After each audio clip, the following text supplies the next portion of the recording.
Welcome to Football Fan Den UK. How's it going? We are here for a live match watch along. West Ham facing Newcastle United. The game is just kicking off. So hopefully you guys will drop your score predictions in. I'm just going to bring up the details for the match so that you guys can see them. There you go. Should be on the screen now, guys. Um, Sorted. Yep, our game has just started, guys. We are a couple of seconds in, and Newcastle currently in possession. So, guys, if you just join us, please do hit that like button, drop your comments in the chat. We'll be keeping you guys up to date as the game progresses, and also involving you guys as much as possible in the chat as well. So, West Ham now charging forward with a shot off, ricocheting off the goalpost. It's knocked away out to the edge of the box, and another shot comes in from Reese, but goes high and over the bar. So a fast start from West Ham with 2 shots on goal, and we're only a minute into the game, guys.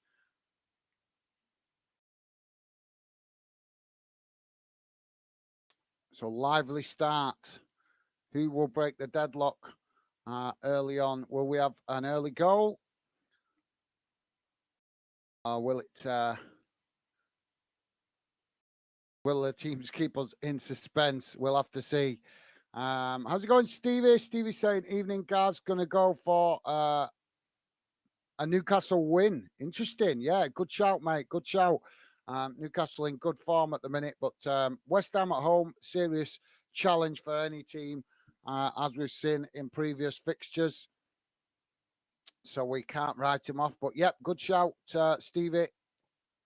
We'll see what happens. Let us know if you've got if you think what you think the score might finish like, though, mate, if you can. So West Ham currently in possession on the far side as they're just knocking it about amongst themselves and forced to pass all the way back to the goalkeeper under pressure from Newcastle. Now Newcastle regain possession and they're just knocking it about in their own half of the pitch at the moment.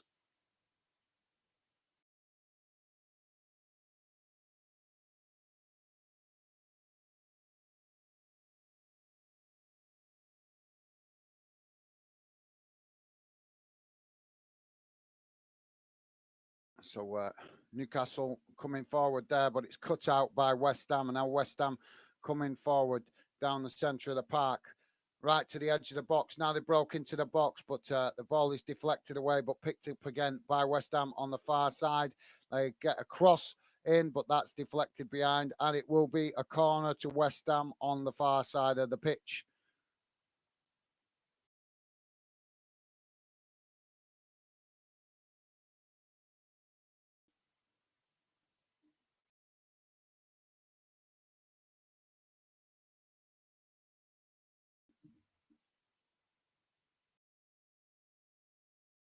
So West Ham take the corner short, and it's Newcastle managed to win it back. So West Ham wasting that opportunity there, but Newcastle attempting to clear the ball up the field, and it's intercepted by West Ham. West Ham come again now towards the edge of the box. Shot comes in, but just wide of the far of this near side post.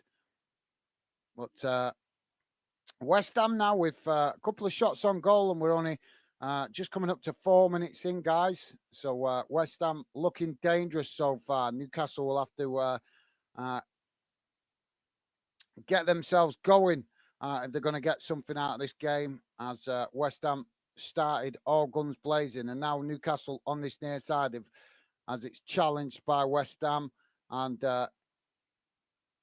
it's gone out for a throw-in.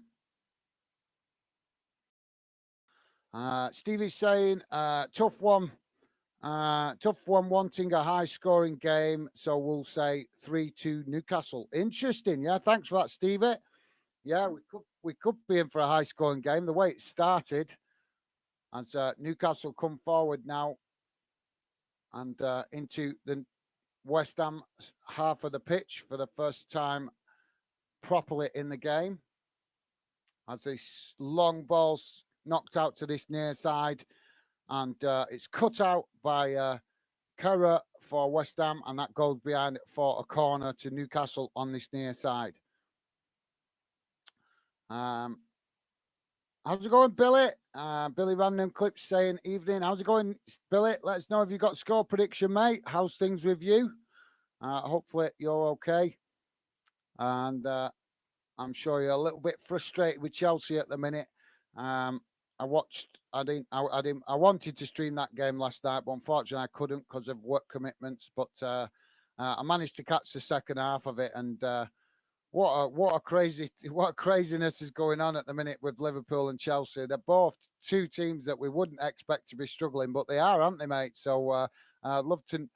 Oh, Newcastle have scored an early goal, and it's Wilson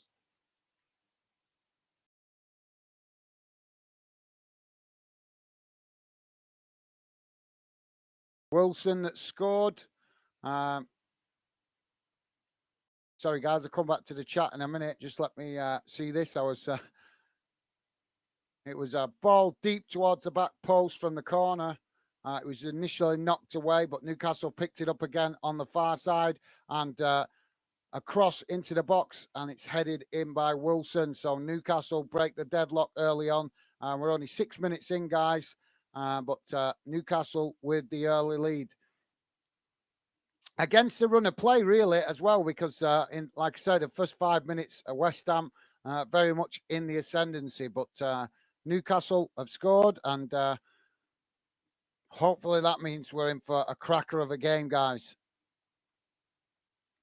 So, yeah, Billy's saying, I think it will be West Ham 1, Newcastle 1.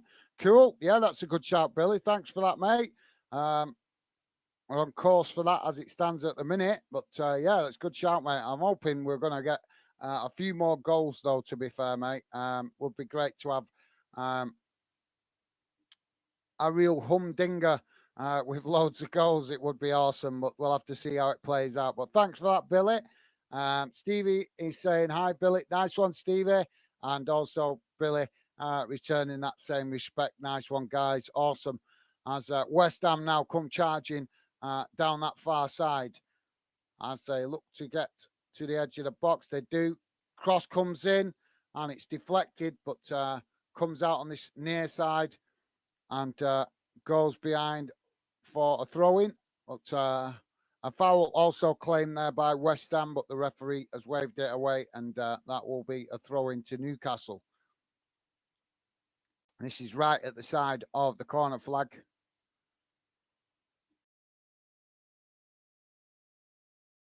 So Newcastle now in possession, deep inside their own half as they try to clear the ball up the field, but it's intercepted by West Ham midway inside Newcastle's half of the pitch, and West Ham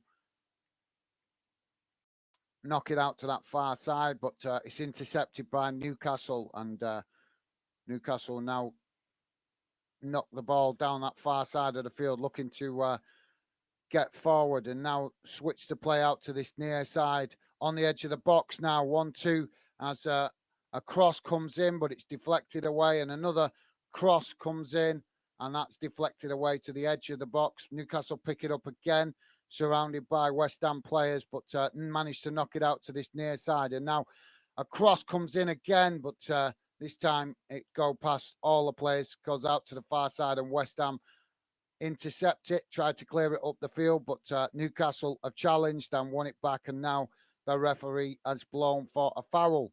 As we got a West Ham player down on the pitch. And it's Anthony. Hopefully he's going to be all right. He's holding his face. So fingers crossed he's going to be okay. Stevie is saying, how do you feel about Potter going, Billy? Yeah, that's a good question, Stevie. Let us know. Is he still there, Billy?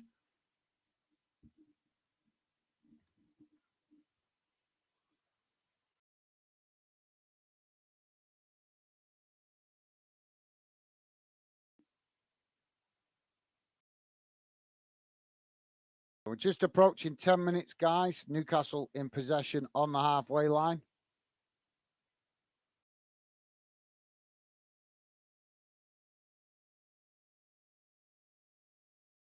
They knock the ball forward out to that far side, but it's intercepted by West Ham. West Ham now trying to play up the park, but as they get towards the halfway line, it's cut out by Newcastle. Now Newcastle come forward down this near side as they cut the ball into the centre of the park, but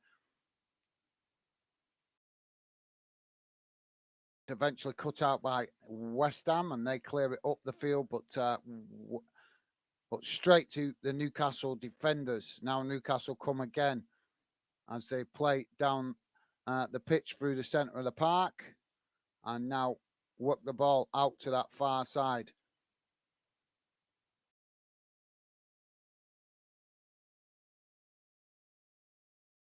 Newcastle just and we got another foul. So that'll be a free kick to West Ham. Let's quickly go back to the chat. And Billy is saying, I think it was the right decision. Potter just wasn't ready for that job. Yeah, I think you're right, Billy. I think he wasn't. He wasn't.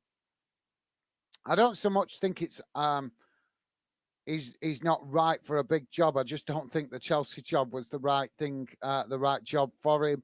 And I'm concerned, mate. I'm really worried about Chelsea's future with the owners that you've got, because some of the decisions they've made this season with players and obviously changing Potter, getting Potter and getting rid of Tuchel, it seems crazy. It seems crazy, and it just demonstrates their lack of football knowledge that they would get rid of a very experienced manager at that level and bring in a manager that, yes, deserved a chance at a bigger club. But under those circumstances, no, it wasn't the right decision. So I totally agree with you, mate, that it's a shame for Potter, because I do think he's a good coach. As Newcastle now with Joe Linton, and they score. Long ball forward there. Joe Linton picked it up on the edge of the box and worked it round the goalkeeper, and he slotted it home. But I think the linesman has flagged. Yes, the linesman's put his flag up, so that'll be offside. But Newcastle definitely with the momentum on goal, and he's just got caught offside there by inches. So yeah. So sorry, yeah, Billy. I think you're right, mate. I think that like I say, I think with Chelsea, I'm very worried because the owners clearly don't know enough about football, and they seem to be gambling. They seem to be gambling. When we've seen owners come in that in previous owners to other clubs that don't are not. I'm not saying they don't know nothing about football, but they don't know enough about football. And in fairness, you know, we've seen other owners come in and take over clubs, and they've given the time. They've given, they've kind of come in and gradually changed things, not tried to do too much too soon. So yeah, that to me is a very telling sign that could be an unstable future for Chelsea. We'll have to see. We'll have to see, but it's definitely worrying. But yeah, I agree, Billy. I think Potter needed to go. That change needed to be made. But the question is, are they gonna keep making bad mistakes like that? So the goal has been given, guys. The goal that was ruled offside has actually been given. We've just had a VAR check, and VAR has ruled that it was onside. I'd have to see it again myself, but that gives Newcastle a 2-0 lead, and we're only 14 minutes into the game, guys.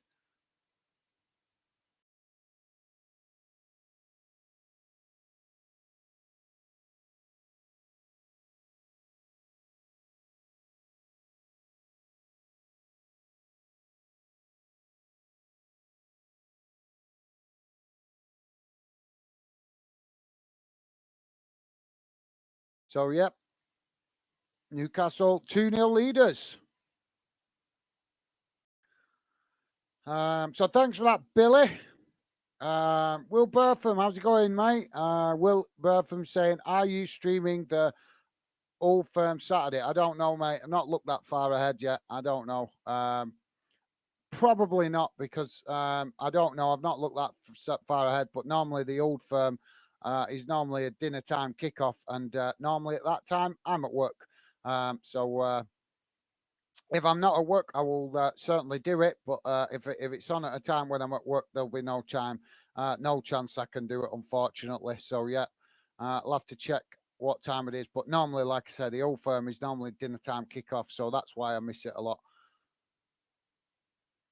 But thanks for that, Will.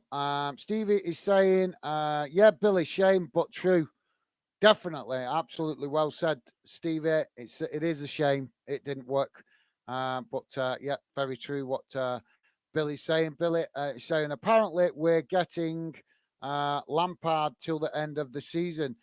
It's a 50-50 for me. It's either gonna go very well or gonna end in disaster.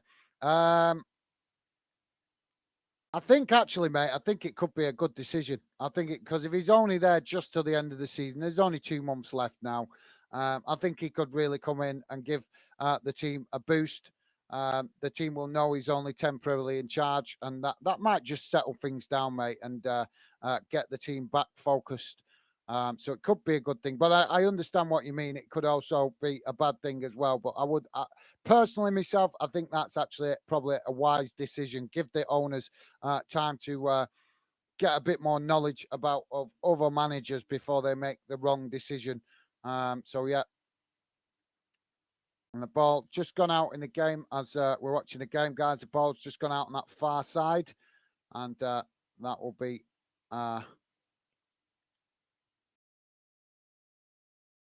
It must have crossed the byline there, so it's been given as a goal kick.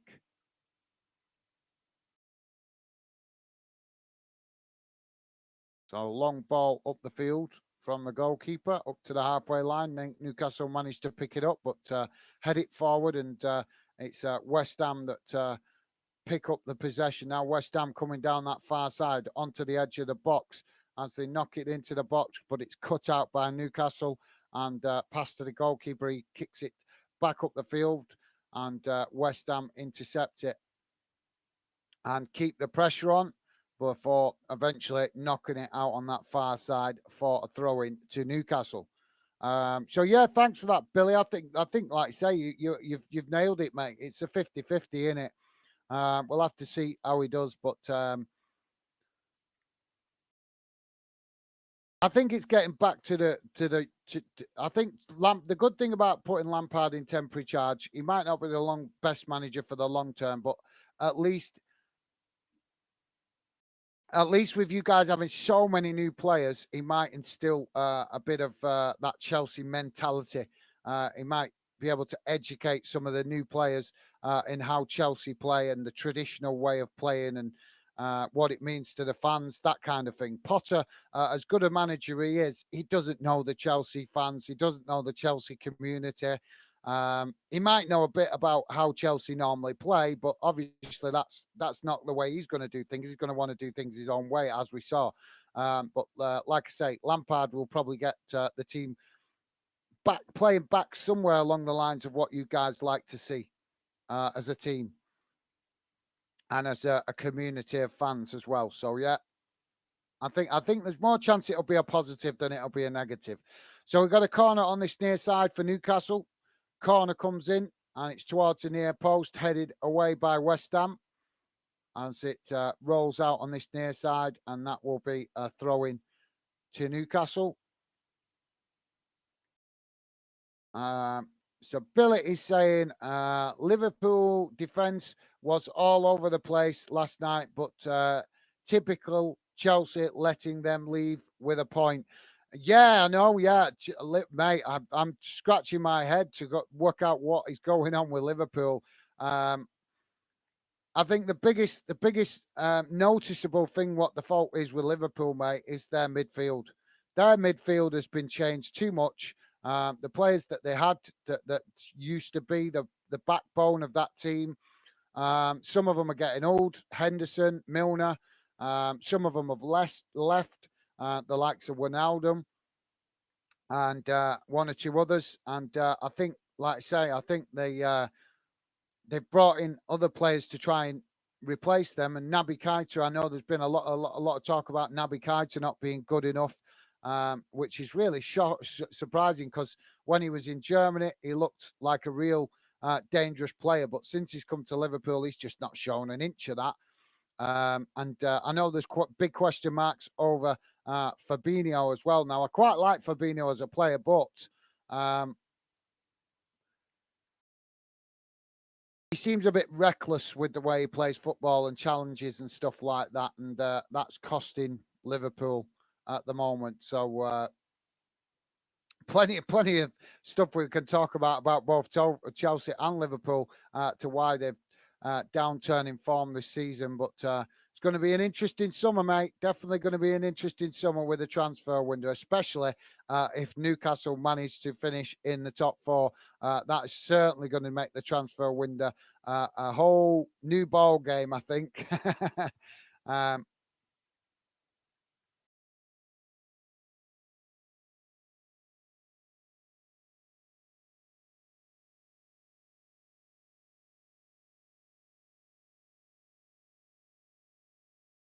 so Billy is saying their midfield is too old to compete. They need a rebuild. Yeah, no, you're right, Billy. You're right. I think the point is they have been trying to rebuild the team. That's the point. They brought in Naby Keita a couple of seasons ago. He's just not gelled into the team. What's the other lad called? They brought the other lad in that was the playmaker. I've forgotten his name now.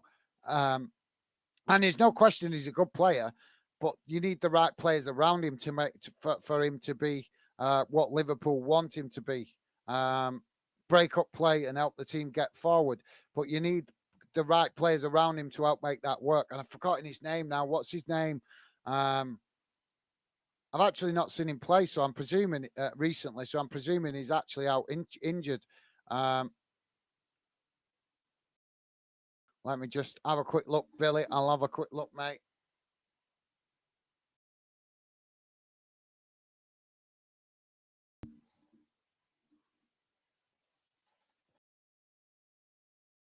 Um, where is he? Where is he?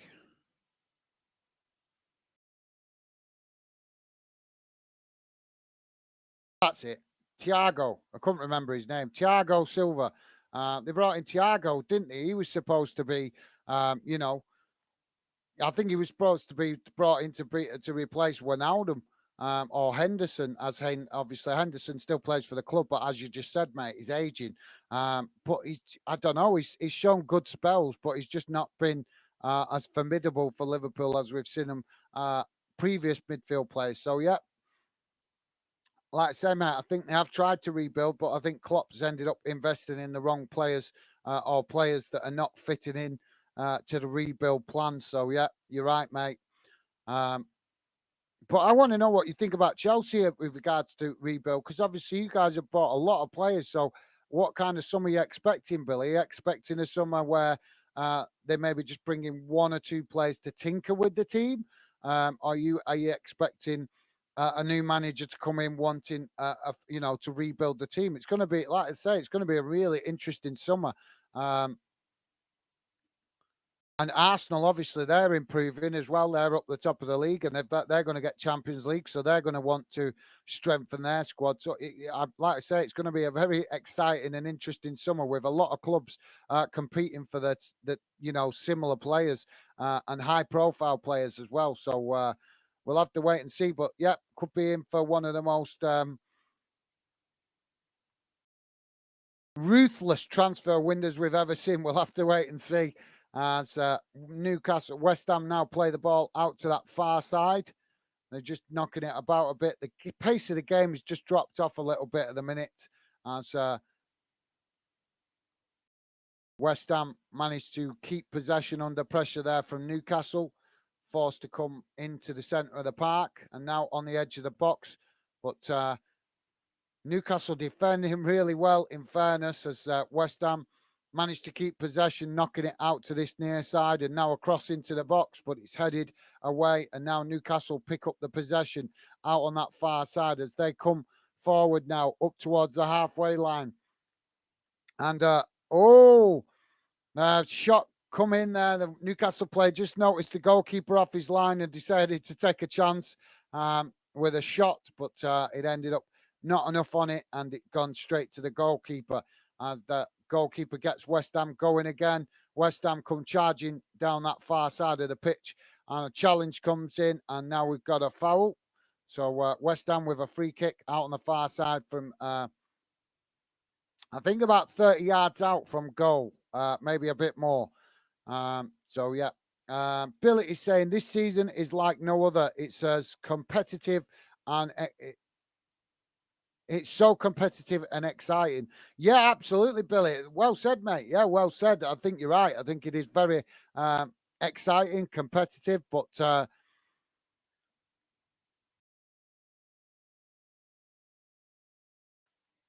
yeah, I don't know. Like you said, I'm buzzing with the way the season's going. It's very, like you say, very competitive, but it's also very concerning with all these rich owners trying to get control of football clubs. I mean, we could see a record record price be paid for Manchester United, which is shocking.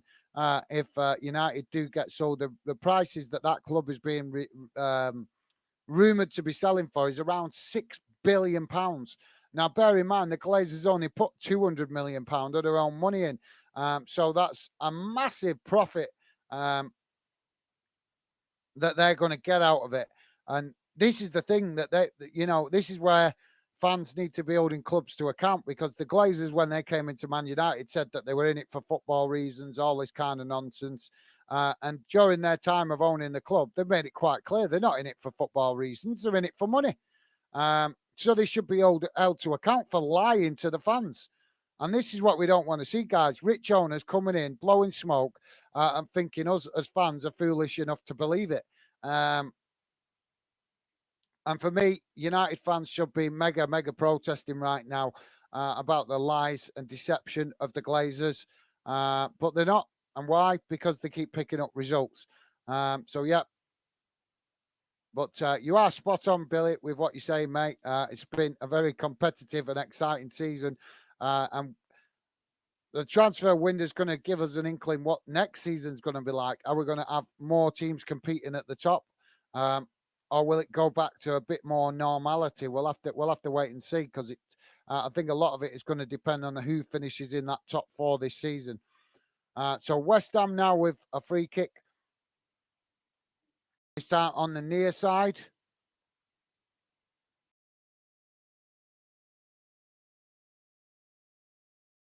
So we approach 28 minutes gone, and West Ham with a free kick goes over the ball, and good shot there, but well saved by the goalkeeper on the far post. Just tried to angle it round the wall, and it was a good shot, but like I say, good save from the goalkeeper, who knocks it away from that far side post. So West Ham now with a corner. Corner comes in, and it's deep into the box. Knocked away by Newcastle, out to the edge of the box. West Ham pick it up again out on that far side, and now looking to get across into the box, but under pressure from Newcastle, unable to find an angle at the moment, as Newcastle now win it back. Now Newcastle charging forward up the pitch, but a challenge comes in from West Ham. West Ham managed to win it back again. Now come charging towards the box. Into the box. Shot comes in, and it's just over the bar.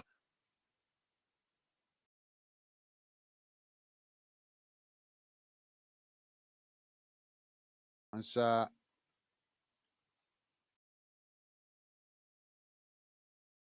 really good effort that from West Ham. Very direct. I think it was Mark Noble that made the charge down the pitch there. So corner comes in towards the near post, but it's well saved by the goalkeeper, and that will relieve the pressure on the Newcastle goal. Billy is saying we are toothless. We need a striker. First of all, yeah, that's a good point, mate. You know what's really strange, Billy? Do you know, I heard the commentators last night on the game saying that Chelsea have spent 600 million on all these players and not brought in a striker. But you guys did bring in a striker. What's happened to Aubameyang? Where's Aubameyang? You guys signed Aubameyang. Was it last season, I think? And I've not seen him. So I don't know. Have you guys loaned him out and I've missed it, or is he out injured? What's happened to him, mate? If you're still there, Billy, let me know, mate. I'm interested to know why is Aubameyang not playing for Chelsea. I've just not heard nothing about him for a while, so I don't know whether you guys loaned him out or whether he's picked up an injury or something. I don't know. Like I say, I know you guys spent a lot of money on transfers, but I'm sure it was last season you bought in Aubameyang. No, Newcastle now with a long ball up the field into the West Ham box, but the goalkeeper quickly coming out to see off that danger as West Ham now pick up the possession on that far side, trying to play out from deep inside their own half, but Newcastle win it back and knock the ball forward, and it goes behind, and that'll be a goal kick to West Ham.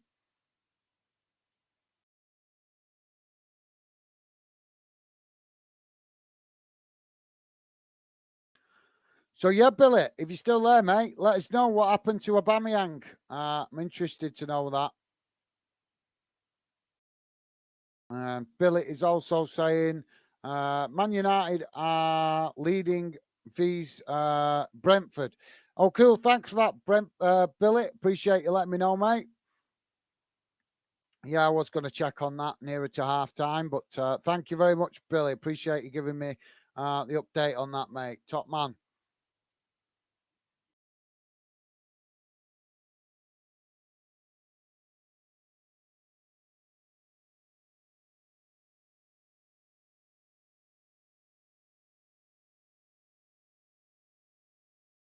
So we've got a stoppage at the minute, guys. So just teams are getting some advice on the far side, which is unusual during the break, but taking advantage of the stoppage in play.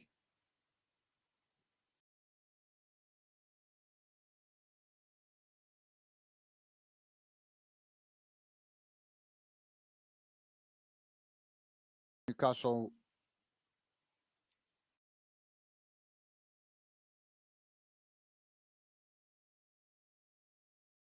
just getting some tips off the manager at the moment. Obviously,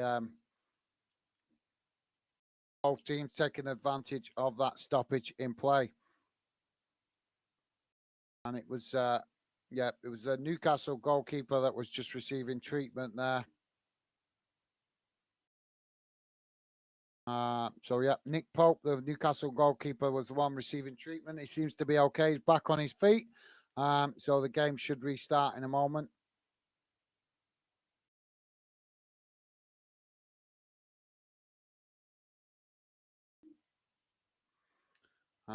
So let's quickly go back to the chat as we wait for the game to restart, and the game will be restarted with the West Ham goalkeeper. Billy is saying, I'm not sure what happened to Aubameyang. I think it's due to poor form. Right. So do you think, is he actually still at the club then, Billy? I thought he was, like I say, it's strange because obviously, like you just said, there's no striker, but if you've got no other striker, then surely you play Aubameyang and, or at least bring him on as a substitution so you can try and, have that recognised striker up front, because he might not be in great form, but if he'd have come in like you were saying a minute ago, Billy, Newcastle, sorry, I'm thinking of Newcastle because we're watching this game, but you were saying a moment ago, Billy, that Liverpool's defence was all over the place last night. And I watched the second half, and you're right, their defence was really shaky last night. So, would it have been advisory? Maybe Potter just didn't like him. Maybe his attitude. Maybe Potter took a dislike to him. I don't know. But you would have thought have him on the bench, and like you were saying, with Liverpool looking, their defense looking all over the place, then maybe bringing Aubameyang on for the last 10 minutes might, he might be the difference between the two teams to just because as much as he might be in bad form, he's got an eye for goal, and he's a recognised striker. He's got a real eye for goal. And yeah, I take on board what you're saying. Maybe he's out of form at the minute, but he is the type of player where if you stick him on for 5-10 minutes and give him the service, there's a good chance he's going to bang one away. So yeah, I'll have to look into that later on, Billy, and see what's happened to Aubameyang, because it is unusual that he's not getting played, especially when you guys currently struggling for goals as well. Surely that would make more sense to give him some game time and see if he can get his form back. Billy also saying apparently he liked an Instagram post of Graham Potter sacking. Right. So that's an indication that maybe Aubameyang and Graham Potter weren't getting on behind the scenes, mate. We don't really want to see that. I think it's a bit unprofessional of any player to do that. They can be quietly happy about it and maybe even share it with their teammates, but to share it publicly is a bit unprofessional. But yeah, thanks for that, Billy. That's interesting, mate.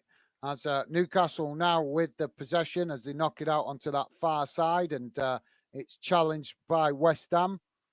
And now Newcastle come forward under pressure from West Ham as they knock it out to that far side. And now a cross comes in, it's deep, and it's ended up going over the bar. Just as he kicked it, he just didn't kick it right, and it's ended up going out of play. But just kind of almost bounced off the top of the goal. So West Ham clear the ball up the field now as Newcastle pick it up on the halfway line, coming forward now, attempting to come forward down this near side before they've eventually knocked it out, and that will be a throw-in for West Ham, bang on the halfway line.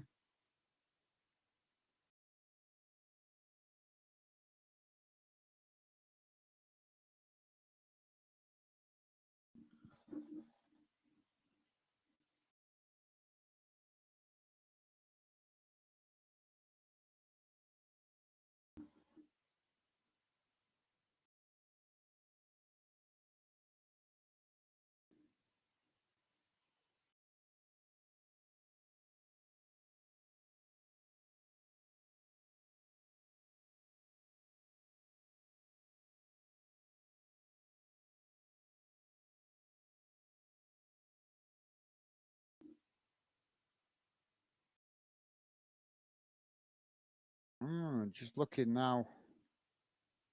Yeah, right. So, yep, there you go, Billy. He is actually still listed as a squad player for Chelsea. I've just Googled it, and he is actually still listed as part of the Chelsea squad. So, yeah, maybe he's out. Maybe he's out of form. Maybe that's could be part of the reasons why Potter's had problems with the team, because he wasn't playing to certain players.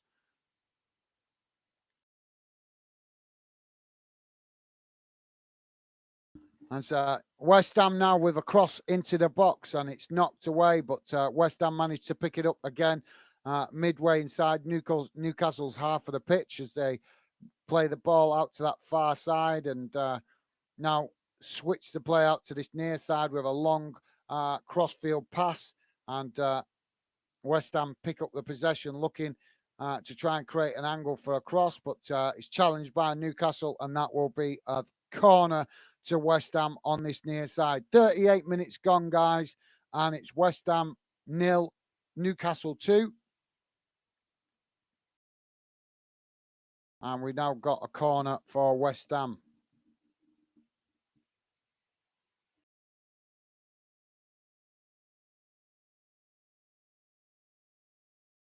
Corner comes in towards the deep part, and it's nodded away there by West Ham. It was deep towards the back post. Looked like the goalkeeper was going to get it. He came lunging out to try and grabbed the ball. In fact, I don't know what he was doing, to be honest, because he did put both hands up like he was trying to grab the ball. He put one hand up as if he was going to try and knock it away. And it's ended up going straight to a West Ham player. And he's nodded it in at the back post. And it's Zuma.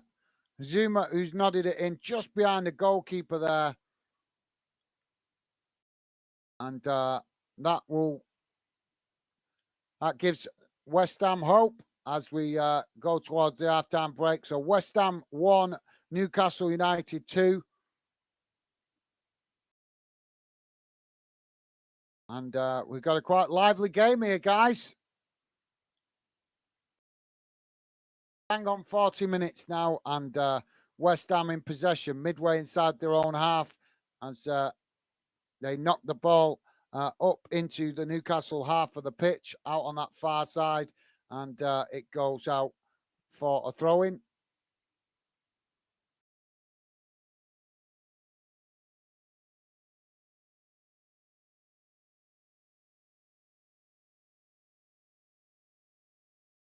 So Newcastle now with the throw-in.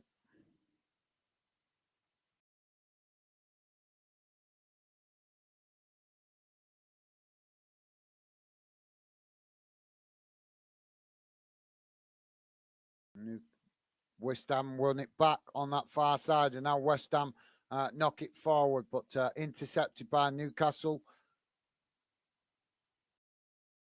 Just challenging each other for it at the minute, guys, in the middle of the park. Newcastle managed to win it back. Now Newcastle with space to run into as they get the ball forward, but challenged by West Ham, and West Ham managed to win it back. Now West Ham coming charging forward over the halfway line as they're looking for players to feed in with Reece, the provider, but West Ham have lost the ball on the edge of the box. Now Newcastle coming forward.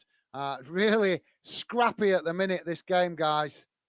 And now we've got a foul on the far side with a Newcastle player down on the pitch.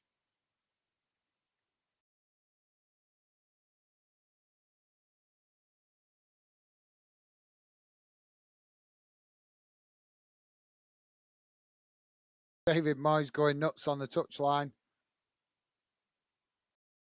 Oh, yeah, that's a bit of a dangerous challenge. The West Ham player, Murphy, the Newcastle player, trying to intercept the ball there, and West Ham player Emerson come charging in, sliding tackle, and I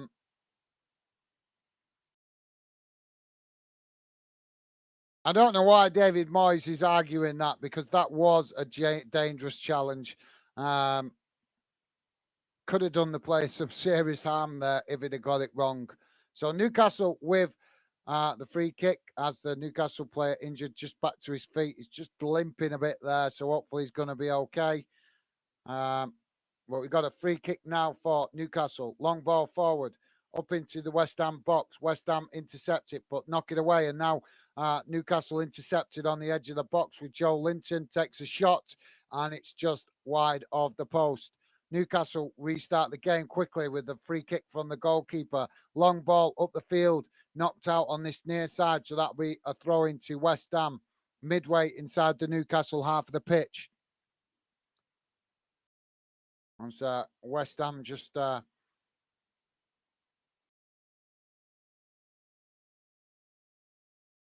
to play it out on the halfway line, and Newcastle challenge it, and it goes out on this near side for a throw-in. Billy is saying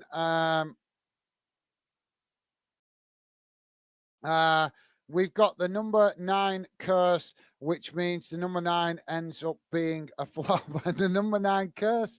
That's an interesting one, Billy. I've never heard it quite put like that before. That's interesting, yeah. As West Ham now with a cross as they come towards the byline, but it's knocked away. West Ham managed to keep possession and knock it all the way back up to the halfway line as another long ball forward down the pitch, intercepted by Newcastle and knocked out for another throw-in midway inside the Newcastle half to West Ham. But yeah, thanks for that, Billy. The number 9 curse. That's a good one, that.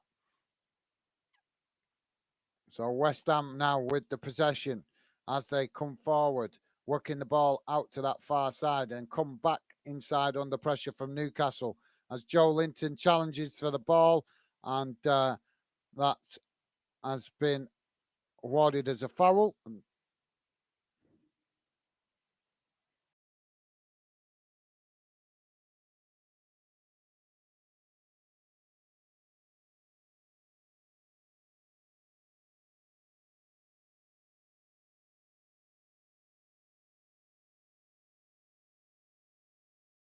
West Ham have won back the possession now, and they take another shot from the edge of the box, but goes wide of this near side post.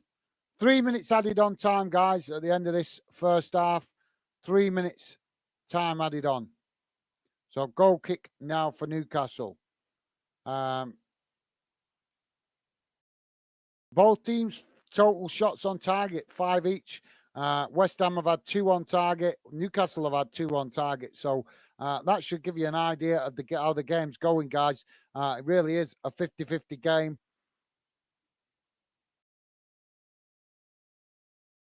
Long ball up the field from the goalkeeper as West Ham intercept it, knock it back towards the Newcastle goal. But it's knocked away by Newcastle's defence. Newcastle now play the ball down this near side as they come forward now. On the edge of the West Ham box as they switch the play to the opposite side. And now cross comes in. It's deep and it's kept in, but it's West Ham that managed to pick up the possession, clear it up the field as Newcastle win it back now just inside the West Ham half of the pitch. As Newcastle now just working the ball down that far side. And we've got a minute and a half remaining, guys, of the stoppage time. Keep your comments coming. I will come to your comments in a moment, guys. We're just getting towards the end of this first half now. Newcastle looking happy to just keep possession.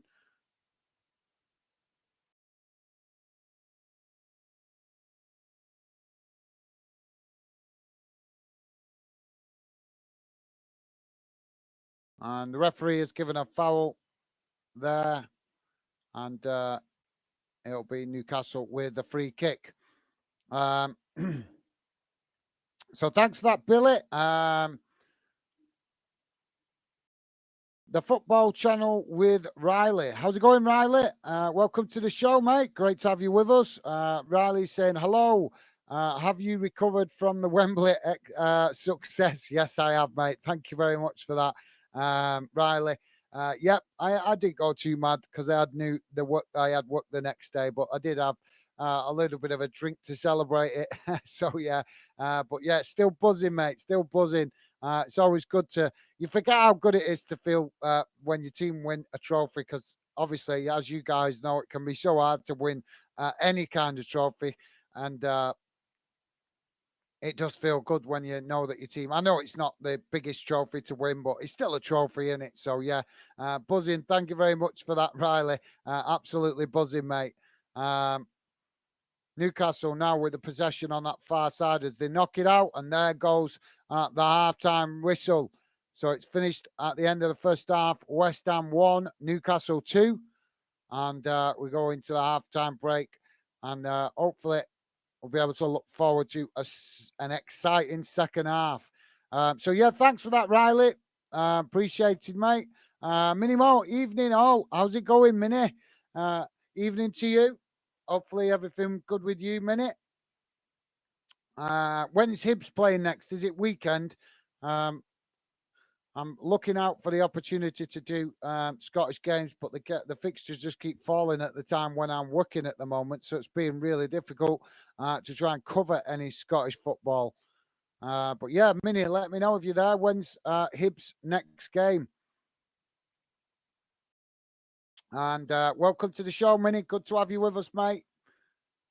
Billy is saying, I'm gonna go to bed. It's been a long day. I hope you have a good one, guys. Thank you very much, Billy.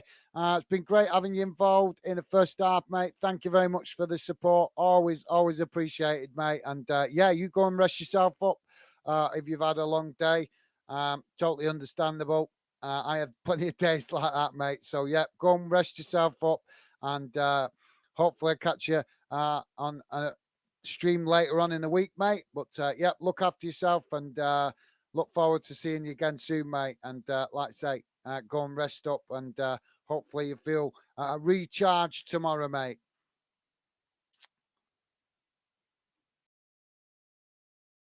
So yeah, let's quickly look at some.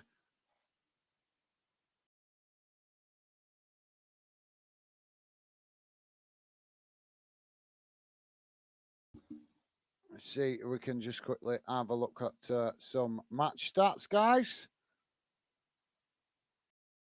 Right, so match stats. Let's have a look.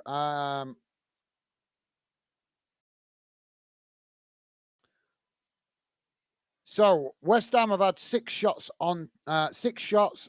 Newcastle have had 5. Both teams 2 shots on target. Possession 44% for West Ham, 56% for Newcastle.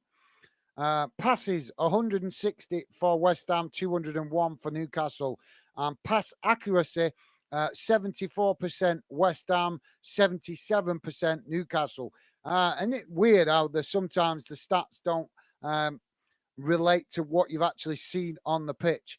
Fouls committed is 3 for West Ham, and it's 8 for Newcastle. And we've had 1 yellow card in the game, which was awarded to West Ham's player. So yeah, that's interesting.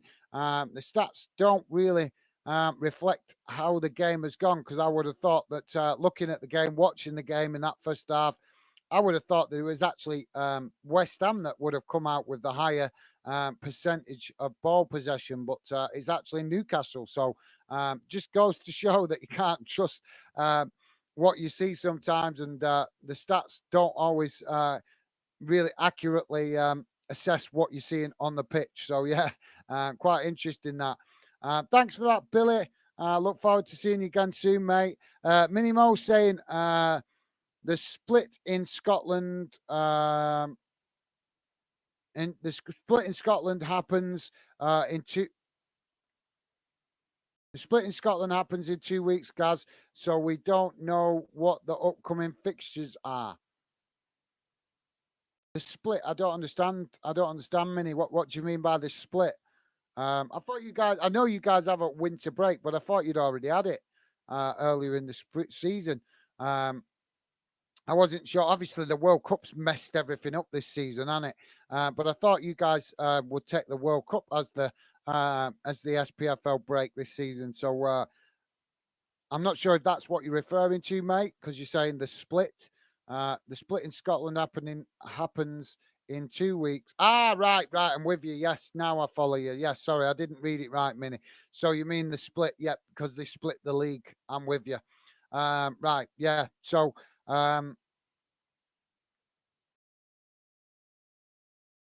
right, so the split in Scotland happens in 2 weeks, and that's when you know the fixtures for the final stage of the season. If you guys are wondering what we're talking about here, Minnie actually threw me off a little bit with that one. Then I had to think about it. But in Scotland, the way it works is all teams play each other twice, home and away. And then we have what's called the split, which is what Minimo is referring to. And what happens then is who the teams that have finished in the bottom half of the table play each other, and the teams who finish in the top half of the league play each other, and that is what the split. What Mini means by the split. And you got me. I had to really got my brain ticking over there. I was confused with that.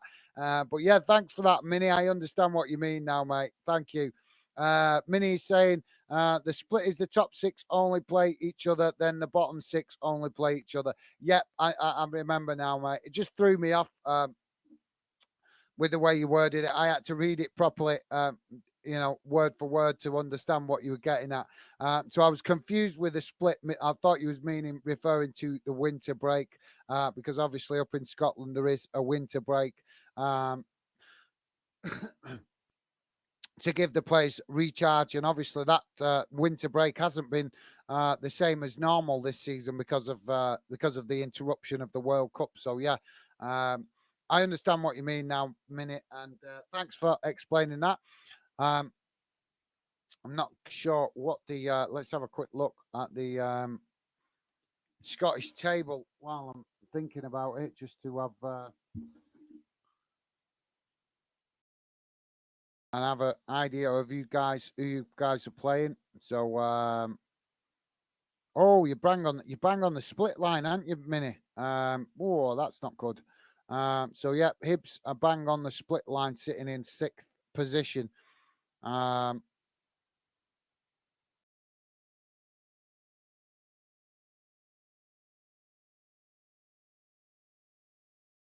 So obviously, Minute, Hibs going to be playing against St Mirren, Aberdeen, Hearts, Rangers, and Celtic. What a tough ask that is, mate.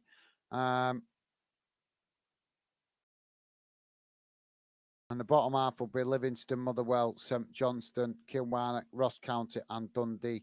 So yeah, that's how do you feel about it, Minnie? Are you feeling confident, or are you feeling that it's going to be a tough end to the season? Obviously, you're going to be playing the top half of the table rather than the bottom half of the table, and that's going to make things slightly more difficult for you guys. Although saying that, look at Aberdeen; they've been putting a bit of a winning run together recently, haven't they? So yeah, that's quite interesting. So Minnie saying, sorry, Gaz. Sorry for what, Minnie? No need to apologise, mate. No need to apologise. It was it was me not understanding. You got to think there's no split, is there, down in England? I'm learning about Scottish football, so I know about the split. I only started to understand it properly, if I'm honest, last season. So yeah. I do understand that there is this split in Scotland that just threw me off because it's not common knowledge for me at the moment. So, yeah, getting used to it though, Minnie. Thanks for that. Minnie saying, what about Lampard then, Gaz? The manager merry-go-round is mental. It is. It is. I know. Billy just told me about Lampard being linked with a job. I think it might be a wise decision, to be fair, Minnie, with only 2 months of the season to go. But I'm not sure. I'm not sure how it'll go, but I think it's good because he will install that Chelsea mentality. He will remind the new players, because a lot of new players at Chelsea at the minute that are just not gelling. And we were just talking about it, me and Billy, because obviously it was highlighted in the Liverpool game yesterday. Because I missed most of it because I was working late, and I managed to catch the second half of it. And the commentators were saying about no recognised striker for Chelsea, but they have got a recognised striker. They're just not playing him. They've got Aubameyang, and they actually bought him under the new ownership. So I don't understand why he's not getting played. And Billy was just telling me that apparently Aubameyang, he thought that Aubameyang hadn't been playing because he was out of form. And apparently Aubameyang actually liked a social media post about Potter being sacked. So that gives us if that is the case, if that is true, that gives us an indication that maybe that's partly why Potter failed at Chelsea, because he'd upset some of the players behind the scenes. So I don't know what you make of that, Minnie, but yeah, I think Lampard to Chelsea is an interesting one. And I don't think it's a bad idea, but the question is, the question I would chuck out there with giving Lampard the job is, will his head be in the right place after what he's just gone through at Everton? That is the question. Obviously, I've had a little bit of a break of a couple of weeks, but it's not much. Will that be enough to give him to get his head back in the right place to take the Chelsea job? Obviously, it's only going to be 2 months, but even though it's only a short period of time, he's still going to need that focus. He's still going to want to do well because he's ex-Chelsea, he's an ex-Chelsea player, isn't he? So his heart's with the club. He's not going to want to just go there and make up the numbers. He's going to want to try and see if he can repair some of the damage from his previous experience at Chelsea and get him back on track, maybe. So yeah. Minnie's also saying we need Miss Marpy to investigate. Miss Marple to investigate. That's an interesting one, Minnie.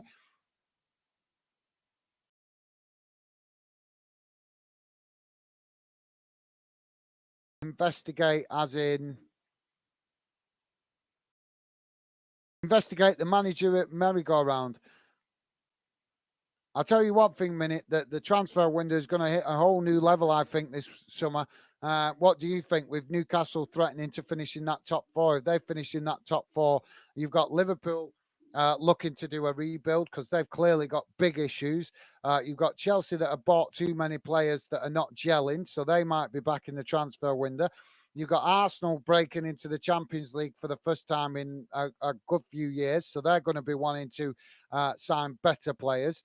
Plus, you've got Newcastle potentially going to get into the Champions League, so they're going to want to step up their recruitment. As we know, Man United are always active in almost every transfer window, so they're going to be wanting to sign top players as well. So it's going to be really interesting, really, really interesting transfer window. What do you make of it, Minnie? What do you think we're going to have a record spending transfer window? Do you think we're going to have clubs falling out over trying to recruit the same players? It's going to be interesting. Minnie saying, right, the liking of the tweet. Right. I don't know if it was a tweet, to be honest, Minnie. It was Billy that told me about it.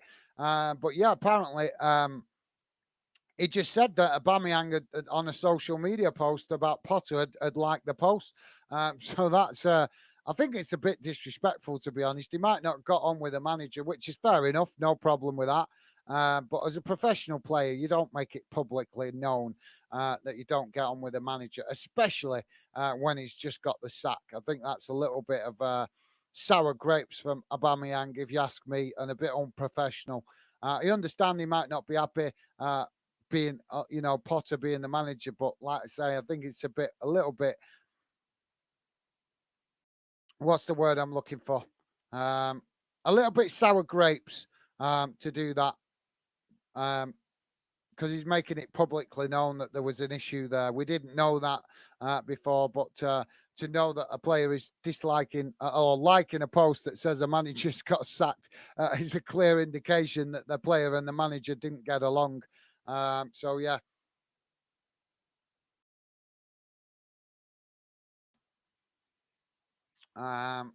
So yeah, I don't know what you make of that, Minnie. Minnie's saying every club will be looking for a 40-goal striker now. Gaz Haaland has set the bar. Yeah, he has. I don't think that how many 40-goal a season. Do you know, Minnie? It used to be that clubs were satisfied with a 20-goal a season striker because that was the level, wasn't it? That was that like the high level. And like you say, Haaland has set a whole new level, but he hasn't really. Because to be fair, I think Mo Salah set that new high, didn't he? But Haaland has stepped up to the challenge, hasn't he? Mo Salah's come in, scored a record amount of goals in a Premier League season for one striker, and Haaland has took the challenge and decided, yep, I'm going to match that. In fact, I'm going to better it, and that is exactly what he's done. So you might be right, Minnie. But there isn't, to be fair, there isn't that many really truly recognised formidable strikers about at the moment. We seem to be having a bit of a drought as far as top strikers go. So I don't know what you make of that, Minnie. But yeah, like you say, with Haaland showing the formidable capabilities he's got of scoring goals. I think you're right. I think a lot of clubs are going to be looking for top strikers this summer, but they're just not there. Where are they? Where are those top strikers?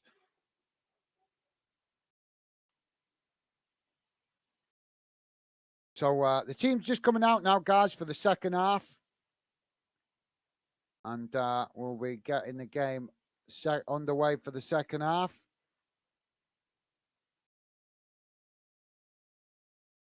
If you just joined us, guys, it's West Ham 1, Newcastle 2, and the second half just underway now as the ball is knocked down towards the West Ham keeper who intercepts it, and West Ham will build from the back. Oh, well, unbelievable. Unbelievable. Newcastle have scored a third goal from West Ham's own mistakes. Sorry, Minnie, I'll come back to your comments in a moment, mate. West Ham had the possession there with the goalkeeper. The goalkeeper, I'm just going to watch it so I give you guys an accurate picture of what happened. I just want to see the replay. But West Ham creating all their own problems there. So what happened? The game was restarted. It was kicked up the field. The ball ended up with the goalkeeper. The goalkeeper passed it out to one of his defenders just inside the box. The defender came under pressure from the Newcastle player very quickly, lost the ball, and the Newcastle player just slotted the ball across the face of goal, and it was tapped in by his teammate. But yeah, Newcastle taking full advantage there of this is what I keep saying, guys, about this playing it out from the back. If you're not good at doing it, why do it? And West Ham have just gifted Newcastle a goal on a plate there. They didn't clear the ball up the field. They tried to play out from the back. They got the ball stolen off them inside the box by the Newcastle forwards. And they find themselves now 3-1 behind. Unbelievable. That is really shocking. I keep saying it. Why are so many teams trying this, playing it out from the back? We can understand why some teams are doing it, like Manchester City, because they've got the players that can do it. And even they have times when they struggle a little bit with it. But for teams like West Ham to be doing it, it's nuts. It's absolute madness. Absolute madness. So as it stands, guys, we're 2 minutes into the second half, and it's currently West Ham 1, Newcastle 3. And Newcastle scoring that third goal through mistakes coming from West Ham. So Minute is saying the wallets will be open for sure this summer, but everyone will be competing for the same players. Yeah, I think you're spot on there, Minute. It's going to be interesting. We could have a record amount of money spent this summer.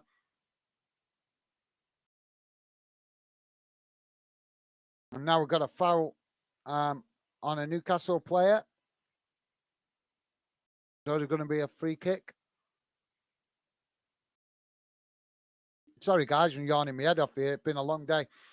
So yeah, I think you're right, Minnie. I think it's going to be interesting. Just a quick one off topic. Obviously, I know we're talking a lot about the Premier League at the minute, Minnie, but just a quick one off topic. Do you think Hibs can secure that European place? Because obviously, if Hibs can secure a European place, that give you guys, well, I would have thought it'd give you guys a little bit of a stronger financial budget for the transfer window. Because obviously you would have European football, so you're going to get some money for that. So I don't know, Minnie. Do you fancy Hibs to qualify for one of those Europa League or Europa Conference League spots in the SPFL? Let me know, Minnie. Because like I said, that could see you guys be a bit more active in the transfer window with a slightly better quality of players. But yeah, I think you're right. Wallets will be opened, and a lot of clubs going to be competing for similar players. Minimo saying, "Come on, West Ham." Fair enough, Minnie. So Minnie wanting West Ham to get something out of this game. Minnie saying, "Think I jinxed West Ham." No, mate. No, mate. I think they jinxed themselves. If you see that, I'm sure you'll see it on the highlights later. West Ham shocking. It's like I keep saying, guys. So many people play. So many teams keep trying to play out from the back, and I think it's crazy. I really do. I think it's crazy. I think stick with what you know. What is wrong with playing the ball up to your midfielders and letting them build from there? rather than keep playing out the back from deep areas where you come under pressure from active, especially a team like Newcastle that are full of confidence at the minute. Of course, they're going to close the spaces at every opportunity, especially when they see that you're playing out from the back and you've not got the confidence to do it. So, yeah, Newcastle now with the possession on the halfway line as they come forward, knocking the ball up towards the edge of the Newcastle box, but it's intercepted by West Ham. And now West Ham kick the ball down the pitch, down this near side, and attempted to get across into the box, but it's challenged by West Ham. And sorry, challenged by Newcastle, and West Ham lose the possession. Now Newcastle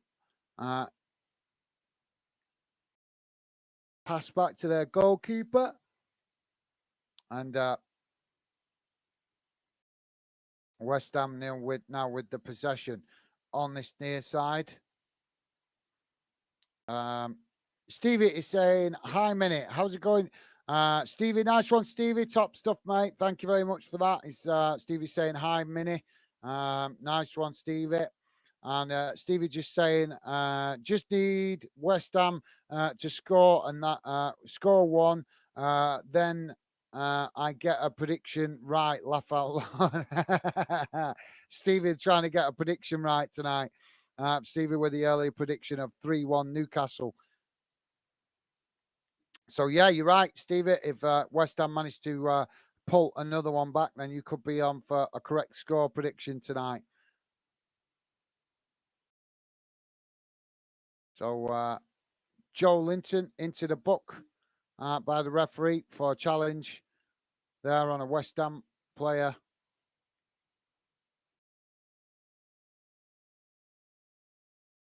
He's just kicked his shin. It's not deliberately. He's gone to kick the ball and followed through and kicked the player's shin.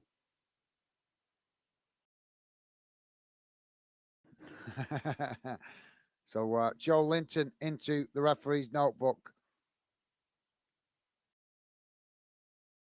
And the West Ham player there just limping at the minute. I imagine that's quite painful right on the shin. It wasn't intentional, just followed through with the ball, and ended up kicking the West Ham player's shin. So West Ham now gets back underway with the possession, and it's Reese on the ball who passes it all the way back to the goalkeeper. And now a long ball up the field, and it's intercepted by Newcastle. And now they pass it back to their goalkeeper. So let's go back to the chat while both teams just getting themselves going. Minimo saying, hi, Stephen. Fingers crossed for you with laughing faces. So, yeah, Mini, loving that. With the score prediction, Stevie trying to get one right with some goals in it. So, yeah, you've had one right, Stevie. I think the last one you got right was the 0-0 one. It. So Newcastle now with the possession as they try to come forward on the halfway line, knocked into the West Ham half of the pitch. Now out on that far side, can they get a cross into the box? Cross does come in, and it's deep. West Ham managed to knock it away. As they pick it up again now, just inside the Newcastle half, but challenged by Newcastle. And I think the referee's blown for another foul there.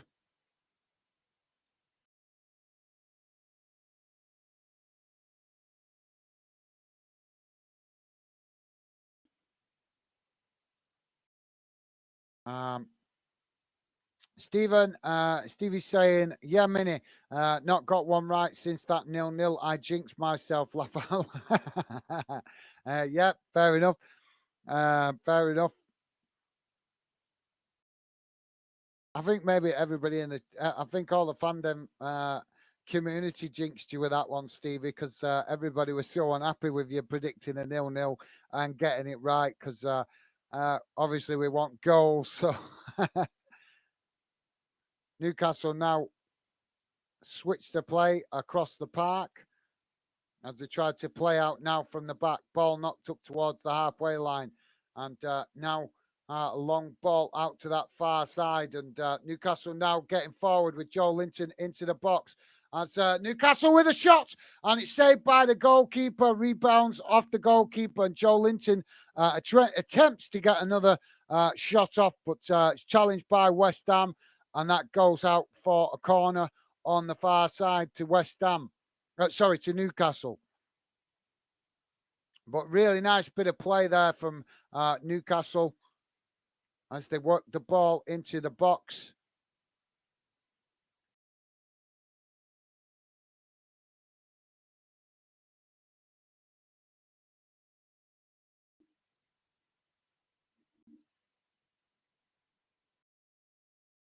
So keep comments coming, guys. I will come back to the comments in a minute. Let's just see what happens with this corner. 55 minutes gone. Corner comes in towards the near post, and it's knocked away, but Newcastle eventually managed to get a shot off, but that's knocked away. And now Newcastle managed to pick the possession up further up the field, knock it all the way back to the goalkeeper. And the goalkeeper knocks it long out to that far side. But it's Newcastle with a long ball towards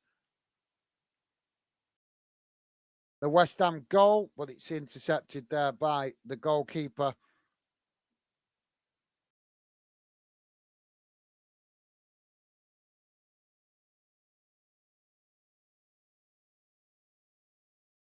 So the ball just bobbling about in the middle of the park. West Ham managed to win it back and play it out to that far side. And now 1-2 as they work the ball towards the edge of the box. Cross comes in, goalkeeper knocks it behind, and that will be a corner kick to West Ham. Minnie Mo saying 0-0 forever, known as the Stevie Special. The Stevie Special. That's a good one, that Minnie. Sorry, I can't give you a clap tonight. Unfortunately, my sound card is not working at the minute. Been trying to figure it out over the last 2 days, what's going wrong with it. But hopefully, if it's not going to work, I'll have to order a new one. So that we can get the claps and applause back. But yeah, well said, Minnie. That's a good one, that, mate. So we've got a.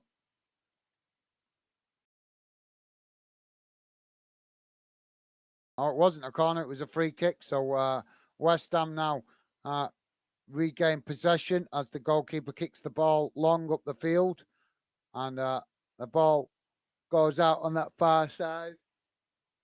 I can't stop yawning tonight. It goes out on that far side, and that will be a throw into West Ham. Stevie Special, Minnie. That's a good one. Stevie's saying Newcastle on fire tonight. They certainly are, mate. They're definitely getting things clicking for them. Stevie also saying, think beating United the other day has helped them. Yeah, you could be right. That's a good shout, actually. I forgot about that. That will give them a real boost of confidence, won't it? As Newcastle now trying to play out from the back on that far side. But yeah, that's an excellent point, Stevie. I forgot about that, mate, to be honest. That would have given the players a massive boost of confidence. So throw in now for West Ham on the far side of the pitch as they take it quickly and lose the possession. Now Newcastle coming forward with a long ball out to that far side as come towards the edge of the box and a shot comes in, but the goalkeeper gets the hand to that Fabianski and just knocks it past the post. But a good effort there. And to be fair, it was going in if the goalkeeper hadn't got his hand to it there. You couldn't see it at full pace, but now seeing the replay, can see just how important that touch was from Fabianski. So corner on this near side to Newcastle.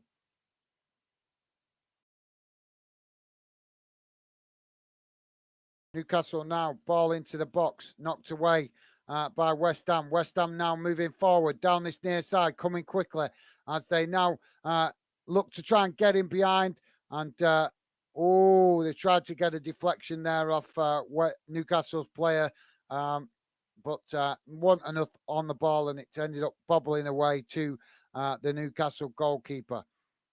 So Newcastle now with the possession deep inside their own half. Let's go back to the chat. So yeah, that's a great point, that Stevie. Thanks for that, mate. Minimo saying Newcastle definitely going for that European place. You're certainly right, Minnie. They're having a fantastic season so far, and I'm actually quite happy for the Newcastle fans. To be fair, I'm concerned about their owners at the moment, but with what their intentions are of how they plan to use Newcastle. But I've got to be honest, I am happy to see Newcastle fans enjoying their football. It's been such a long time since they've enjoyed any kind of winning run, apart from that brief spell that they spent in the Championship. But yeah, well said, Minute. Steve is saying, yes, defo be great to see them in Europe. Yeah, it certainly will, Stevie. And also, Stevie liking the Stevie special laugh out loud.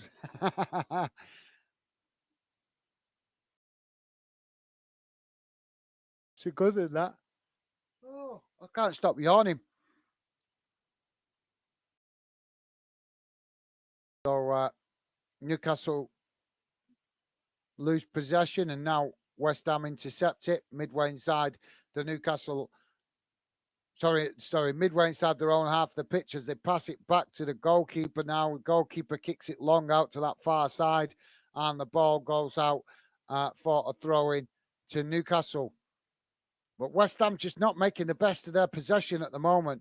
They're looking. They started the game really well. They were on fire in that first 5 minutes, but once that goal went in, they seem to have been chasing the game since then. And now Newcastle with a possession as they knock it out to that far side.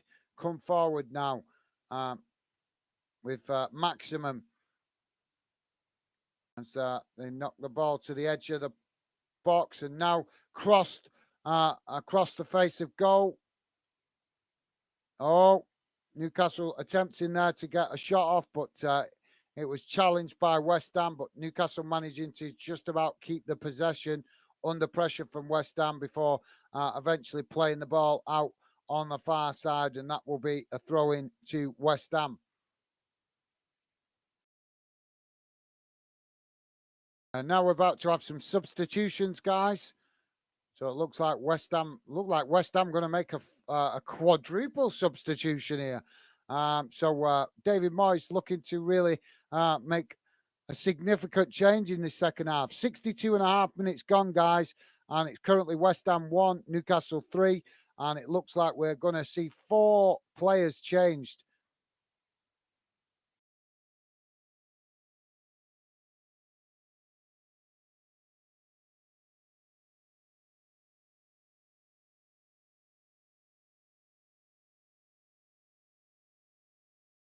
So Danny Ings coming on.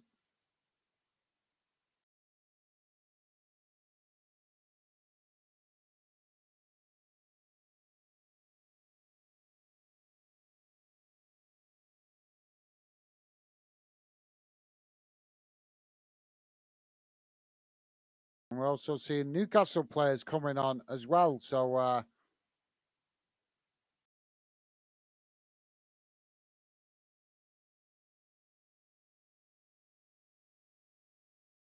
Murphy going off for Newcastle. Sorry, guys, there's a lot of players going on and off here for both teams, and it's not telling me the names. So I'm having to.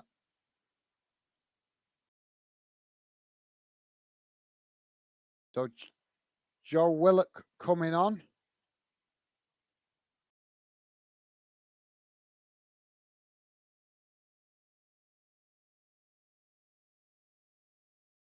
Well, that's shocking, as West Ham have made 4 subs and Newcastle 2 subs, but unfortunately it didn't come up with the players' names on the screens, and both teams making subs at the same time, so I wasn't able to see all the substitutions, but significant that Newcastle have, West Ham have changed 4 players, but not changed their formation, still sticking with the same formation. Game's back underway now as both teams challenging for the ball, and the referee has decided to stop the play for a foul.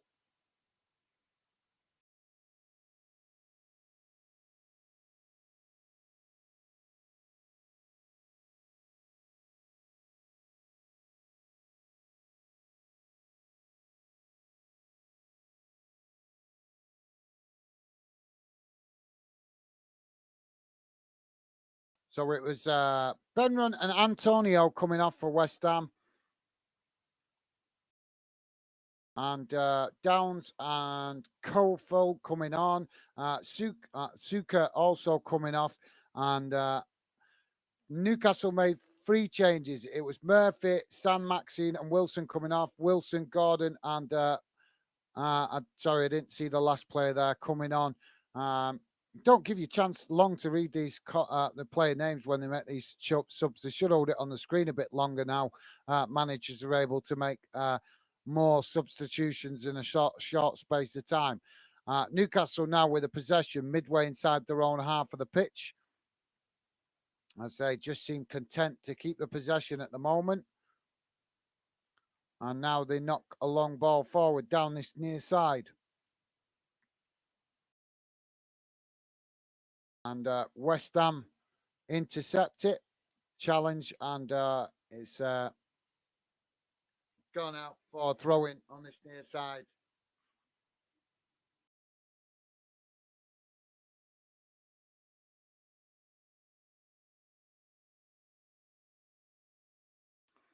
So Newcastle now trying to play forward, but challenged by West Ham. Now West Ham win the ball, knock the ball long up the field, but it's intercepted by Newcastle, and they just pass it back to the goalkeeper to relieve the pressure.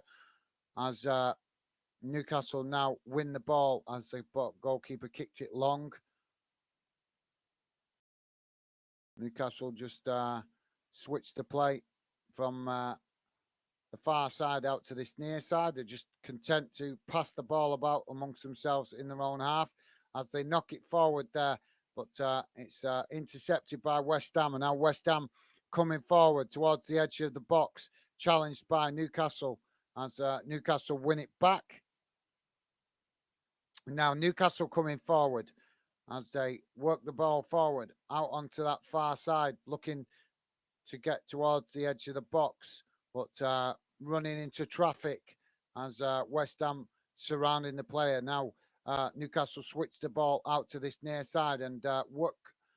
Some of the team play between the Newcastle players is really quite impressive to work the ball into the box. As we now approach 68 minutes gone, guys, and we've got a throw in on this near side for West Ham. Don't forget, guys, if you could please do hit that like button, it'd be much appreciated. I know it's quite a stream tonight, but we keep going. We've got to keep coming on the channel as much as possible at different times, and doing the match watch alongs to try and attract more variety of fans. And we will get there, guys. It's just stepping stones at the moment, stepping stones. So we have to take the good nights with the bad. We had a record amount of likes the other night, though, or the other day on Sunday, which was awesome. So massive thanks to you guys for showing your support with that show on Sunday with the cup final with Bolton and Plymouth. 47, I think 47 or 48 likes we finished on, which is a record on a live stream. So that's awesome. And hopefully we'll be keep pushing that up to that kind of level as we keep building the channel. But as we say, some streams will be lively, some streams will be quiet until we build the fandom community a bit more. As corner taken now for West Ham, and it's eventually knocked away to the outside the box, but it's just been headed about by the players as West Ham just managing to keep it, and now coming forward down that near side, tempted to get across, but sloppy with the possession, and Newcastle managed to win it back, now trying to play themselves out of trouble as the referee blows for a throw-in on the far side.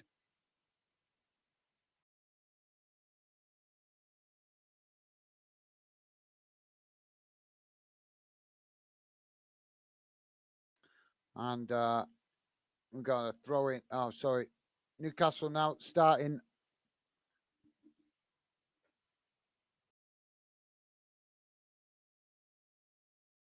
It's not a throw in. Sorry, guys. The referee's pulled it back for a free kick here for a foul that I didn't even see. I don't know where the foul was, but he's pulled it back as Newcastle now knock the ball forward and challenged by West Ham. West Ham win it back. Newcastle claiming a foul, but referee waves it away as Newcastle now come. West Ham come forward now down this near side. It's Reese on the ball as West Ham looking to try and get up towards the Newcastle box, but challenged by Newcastle all the way. And now the referee blows for a foul. Trippier protesting the referee there.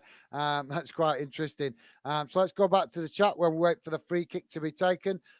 Minnie Mo saying, well done, fan then. Thank you very much, Minnie. Well done to you guys. It's you guys that contribute to the show. Like I say, I might be the face of the channel, but you guys are a big part of the fan then project. So massive thank you to you guys for your amazing support. That's what we'll keep doing. We'll keep setting records to try and beat and targets to try and reach and hit. And but yep, that stream went awesome on Sunday. What a top class stream. And thank you very much to all you guys that came and got involved in that amazing show. That probably one of our most liveliest live streams on the channel yet. So that's a good sign of things to come. And that's what I want to do, guys. I want to build a positive fan community, and I want to build the channel so it's has a good community for you guys to enjoy being a part of. As now West Ham trying to keep the pressure on, they knock the ball forward, but it's knocked behind, and that'll be a corner for West Ham again on that far side. So yeah, thank you very much, Minnie. Very nice of you to say, mate. But like I say, you guys also take credit for any achievements or any records that we beat on the channel because it's you guys that are part of the Fandom project. And like I say, I want you guys to feel part of it as well. So massive thanks to you guys, and don't forget, give yourselves a pat on the back for us hitting that new record of 48 likes on a stream. I think the only stream that got anywhere near that was in the World Cup. I think we had one that I forgot about in the World Cup that reached quite high likes, but I don't think it reached as much as that. So yeah, awesome stuff. And like I say, that's thanks to you guys. Thanks for that, Minnie. Joey saying, hi, guys. How's it going, Joey? Welcome to the show, mate. How's things with you? Hopefully everything good with you, mate. As Minnie Mo also saying, evening, Joey. How are you? Nice one, Minnie. Awesome stuff. Love it when you guys make the effort to welcome each other to the show. And Joey saying, hi, Minnie and Stevie. Yeah, not bad. Thanks, you. Nice one, Joey. Good to hear you're doing well, mate. West Ham now with the possession as they come racing forward, but it's cut out by Newcastle. And now Newcastle knocked the ball forward, but it's cut out again by some sloppy possession from Newcastle, and West Ham managed to win it back, knock it all the way back to their goalkeeper. Goalkeeper knocks the ball long out to that near side, and it's intercepted by Newcastle. Newcastle now with a ball forward into the box, looking to get another shot off as they knock it out to this near side. Cross comes in, and it's shot on goal, but it's deflected away. But Newcastle managing to keep the possession just inside the box. Now a shot comes in, and it's just gone wide of the post. But Newcastle doing quite well there to keep the pressure on. West Ham tried to clear it a couple of times, but unable to, as Newcastle kept winning the ball back and kept West Ham pressed into their own box. And eventually they knock the goal, take a shot, and it goes just wide of the post. So that will relieve the pressure for West Ham. So yeah, thanks that, Joey. Top stuff, mate. Minnie Mo saying, what happened last night, Joey? You watched the game. Yeah, I missed the first half because I was working late, so that's why I couldn't stream it. If you guys were wondering, I did want to stream it, but sometimes, like I say, until we get a bit further along with the Fan Den project, I'm just not going to be able to catch absolutely every night of football. I'll catch as many as I can, guys. Want to keep the project building.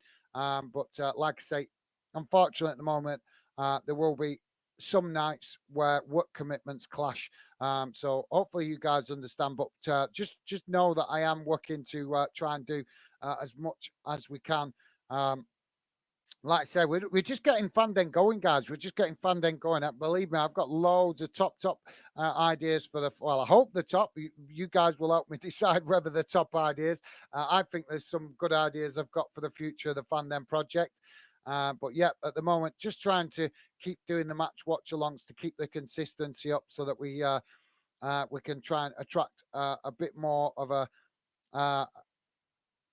fans to get that foundation. We've got a good foundation right now of fans involved in the Fan Den community, but we could just do with adding to it a little bit more if we could. But yeah, thank you very much to all you guys for your amazing support. It's won't be this far without you. So yeah, Newcastle now with the possession as they work, play the ball forward, and West Ham intercept it, and now come forward into the Newcastle half as they just play a 1-2, looking to try and keep the possession as Newcastle press the ball. And West Ham struggling at the moment to find any way to get behind, to get forward. Mini. So yeah, thanks for that, Mini. I'd like to say I managed to catch the second half of that game last night. What a shocker! Both teams look really lacking in confidence at the moment, don't they? Both both Liverpool and Chelsea. I was talking to you about it with Billy earlier in the stream, and I was curious. I was saying to him, "Where's Aubameyang?" Because it keeps getting publicised that Chelsea don't have a recognised striker, but they do. They have Aubameyang. We've just not seen him. And Billy was saying that he thinks that Aubameyang been dropped through bad form. And also, apparently, Billy had also noticed that Aubameyang has liked a social media post about Potter getting the sack. So that gives us a clue that maybe all was not well in the Chelsea dressing room with the players and Potter. Stevie is saying, no, Joey, I went 3-2 Newcastle. Mini was just saying, oh,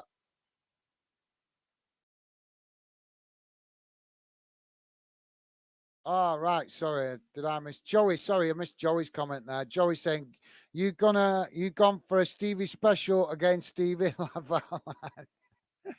You're not going to hear the end of that now, Stevie. West Ham now trying to get across into the box, but a strong challenge comes in. And the referee is going to award a free kick there on that far side. 78 minutes gone now, guys. And it's still 3-1 to Newcastle. Yeah, so thanks for that, Joey. So the Stevie special is definitely sticking around. Minute asking what happened in the game last night to Joey. Stevie saying, no, Joey, I went 3-2 Newcastle. Minnie was just saying a 0-0 prediction.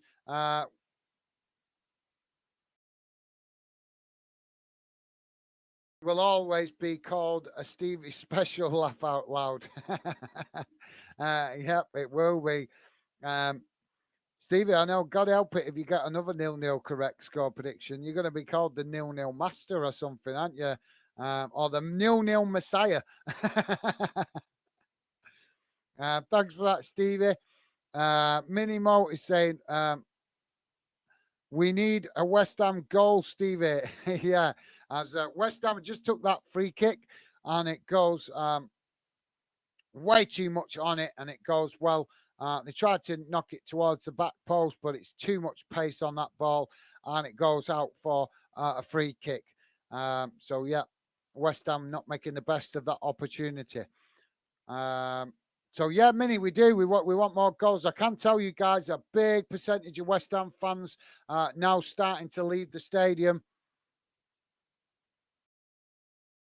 So West Ham fans look to be voting with their feet. We can start seeing big patches of the stadium empty.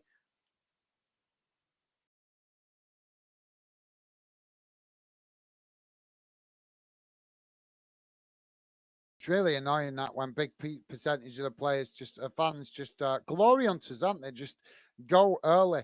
10 minutes still to go, plus added on time. You got big amounts of fans. I find when I go to games, I get really annoyed with fans doing that because you're trying to watch the game and then you got fans walking right in front of your view line because they're walking towards the exit doors. What's the point in going to go? I get that fans might want to leave 2 or 3 minutes before the end of the whistle when you know how the result's going to turn out. But I don't get when fans leave like 10, 15 minutes before. What's the point in paying out the good money that you pay to go to support your team and then just giving up because they're doing badly? Unfortunately, we do have a percentage of glory hunters, but I get annoyed with it, when I go to games, because nothing worse than when you've got loads of fans walking in front of you trying to head for the exit doors and they're blocking off your view from seeing the game. It shouldn't be allowed. West Ham now with the possession as they try to come forward into the Newcastle half. Newcastle player challenges there midway inside the Newcastle half, and Newcastle regain possession as they knock the ball long up the field. And it's Newcastle have scored again from another West Ham mistake. Unbelievable. West Ham are absolutely creating unbelievable. Wait till you guys see the highlights of this for these second goals, these second half goals. Fabianski, it was just a long ball kicked up towards the Newcastle goal. The West Ham goal from Newcastle, and Fabianski came well out of his area to try and intercept the ball. Didn't intercept it correctly.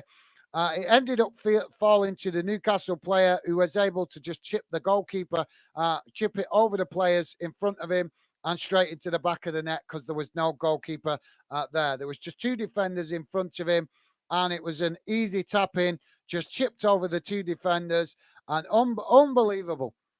For this from a Premier League club, and West Ham, well, I was just criticising the West Ham players fans for leaving, but when you're seeing this kind of mistakes, you can kind of understand why the West Ham players will be feeling extremely frustrated.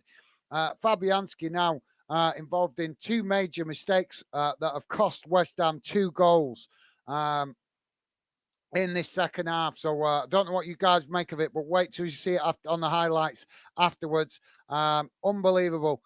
Really, really poor that from West Ham. And what Fabianski was thinking coming out that far from his area, he just left an open goal, and he might as well have just tapped it in himself. So West Ham now with the possession midway inside their own half of the pitch as they now switch the ball out to that far side and probably looking to try and get a consolation goal to give their fans some hope. But now we're seeing even bigger patches in the stadium as Newcastle now win it again, and now they come forward down that far side with Joe Linton racing into the box, and he passed it just across the face of goal, and that goes out for a goal kick. So let's go back to the chat. Joey's saying, yeah, watch the game, mate. We were shocking all over the place. Defense was so bad. Yeah, no, mate. Absolutely. I was watching that and I could not believe. I watched the second half, like I said, I missed the first half because I was at work commitments. But yeah, I watched the second half, mate, and shocking. I don't know what is going on with Liverpool at the minute. There seems to be problems all over the pitch. I thought initially it was mainly midfield that was the problem for Liverpool, but it seems to be that it started with that and now it's spilled into the attacking players and the defensive players. And you're right, the defence for Liverpool all over the place last night. But one thing I did notice as well, that Mo Salah, when he did come on, he didn't hardly got any service. I think he touched the ball about 2 times, maybe 3. So, yeah, you're right, Joey. Well said, mate. Lot of work for Klopp to do in the summer as the ball now played out on that far side. And Newcastle about to make another substitution as we approach the 85th minute, guys. So 5 minutes remaining, and it's Matt Taggart coming on and Dan Byrne coming off for Newcastle. So thanks for that, Joey. Can't argue with you one bit, mate. It was a poor display from the players, letting the fans down, if you ask me. Stevie's saying we defo do mini. Yeah, we did. Well, it would have been nice, wouldn't it, to get a West Ham goal, but it's just not to be tonight. They've created their own problems. They've lost this game not so much through Newcastle playing well, but through their own mistakes. West Ham just created their own mistakes. To be fair, Minnie is saying you'll beat Arsenal this weekend, Joey. Yeah, let's hope the Anfield factor kicks in because Arsenal have been to going to Liverpool and really struggling. So let's hope the Anfield factor will help Liverpool in that game this weekend. It's on Sunday, I think, that one, isn't it, mate? So yeah, thanks for that minute. Well said, mate. And so West Ham end up running the ball out of play on that far side, and that will be another goal kick to Newcastle. Big pieces of stadium empty now, guys. Joey's saying that's going to be a tough one. Arsenal playing for far better than us. Yeah, they are, mate. But you have to remember that Arsenal have really struggled at Anfield in the last few years. So maybe that will make them. It's either going to make them a bit nervous or it's going to make them want to turn up and get a result there. In it, it's going to go one or two ways. It's either going to make them nervous traveling to Anfield. They're going to be worried, or they're going to go there with the mindset. Let's get that the weight of that failure of not winning at Anfield for a long time. I think the last time they got any kind of result against you guys at Anfield, and they still didn't come out with the result, was in that cup game. What finished? Was it 5-5? It finished a couple of seasons ago, I think it was, or something crazy like that. And then you ended up knocking them out on penalties. I think that was the last time that Arsenal put in a decent performance at Anfield. So yeah, I'm sure Joey's hoping for Arsenal to be affected by the fear factor of travelling to Anfield. And you did give them a game, let's be fair, at their place.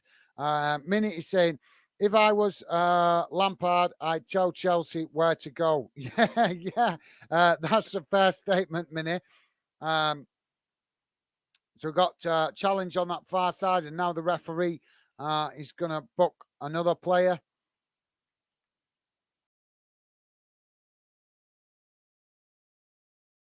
And the West Ham player just pulled down a Newcastle player, and it's Flynn Downs into the referee book there with a yellow card. West Ham now with the possession as they come forward down that far side and forced to pass back under pressure from Newcastle. And this is what I mean about passing back. They've lost it, and now Newcastle come charging back down the West Ham half of the pitch into the box now, looking for the opportunity, but it's deflected away just outside the box. Newcastle pick it up again as they look for the opportunity to get a shot on goal. Now, Newcastle do get a shot, but it's blocked by West Ham and deflects away. But Newcastle pick it up now midway inside the West Ham half of the field,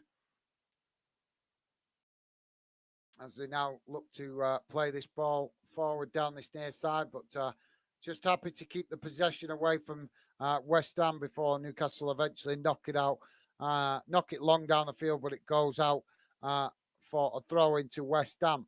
But yeah, that's a fantastic statement, Minnie. I think you could be right there, mate.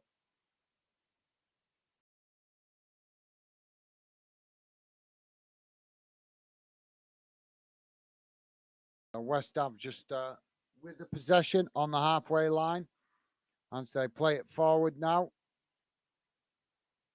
And sloppy possession again. Newcastle win the ball, knock it far down that far side of the pitch. And it's Joe Linton on the ball now. Shot comes in, and it's goal number 5 for Newcastle.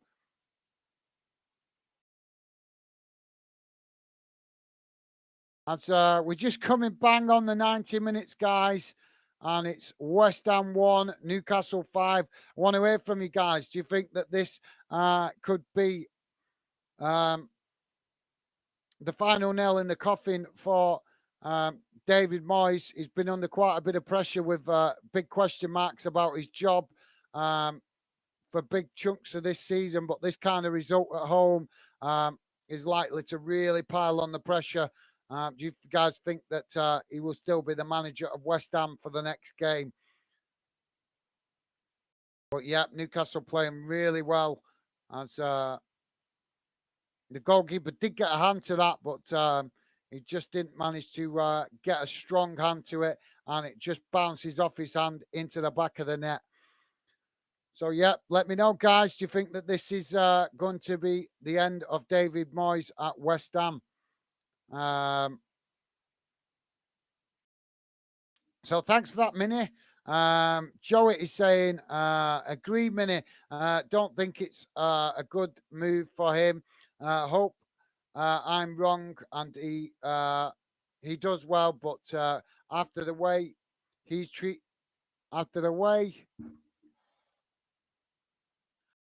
they treated him last time. Yep, you guys make a fantastic point.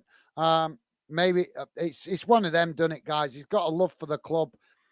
He's got a real love for the club, and I think he might have had inside information as well, because he was actually at the ground last night for that game. So yeah, I think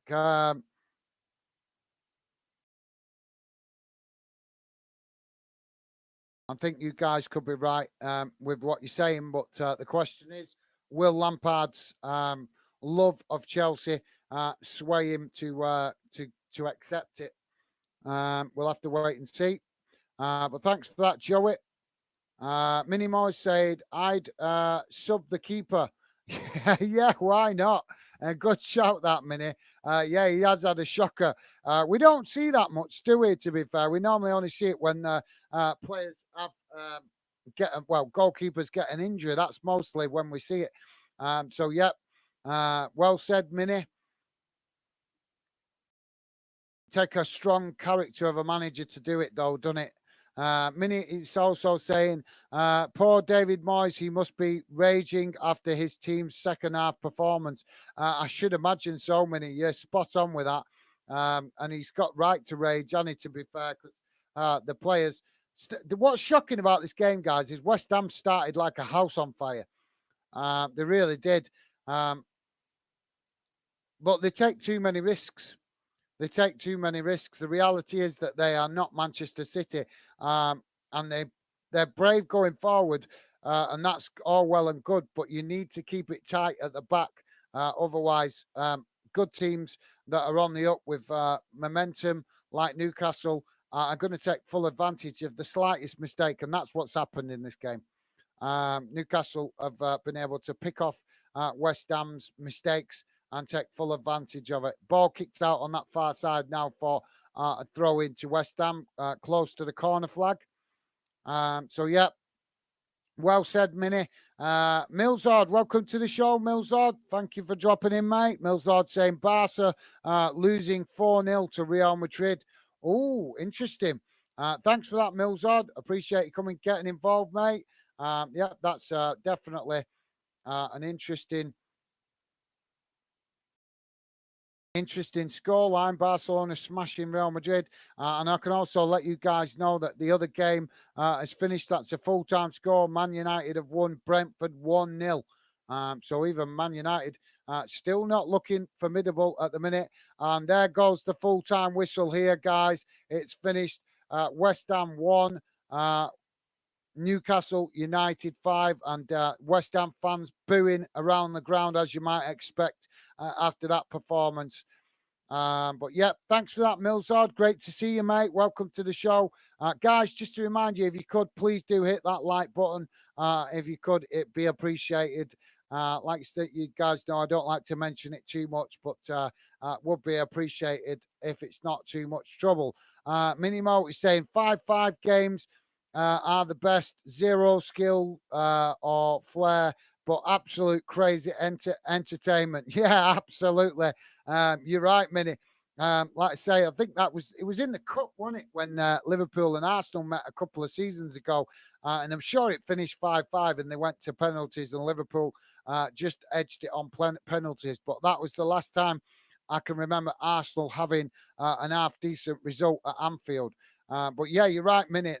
Would be we could do with one of them, couldn't we? A 5-5. Minimo is also saying, hi, Millsard. I seen Wigan won. Yeah, I noticed that. They got a good win the other day. So Wigan definitely putting up a fight to get themselves safe for the rest of the season, hopefully. Millsard saying, yeah, on to Friday against second in the league. Well, you guys doing well at the minute, mate. You keep scraping and picking up points. So keep the faith, mate. Keep the faith. Millsard also second in league. So, yeah, thanks for that, mate. I got what you mean. Thank you for explaining, though, correcting it. Minimo saying, oof, Stevie prediction failed. Yeah. And Minimo saying, keep the faith. Again, Millsard. Absolutely well said, Mini. Totally agree with you there, mate. I do keep saying Millsard to keep the faith. It ain't over until it's over. So, yeah, hopefully Wigan can keep themselves up in the championship. And that would be great for the club with the owners not exactly showing the ambitions that they should do at the moment. Big question marks about Wigan's future financially.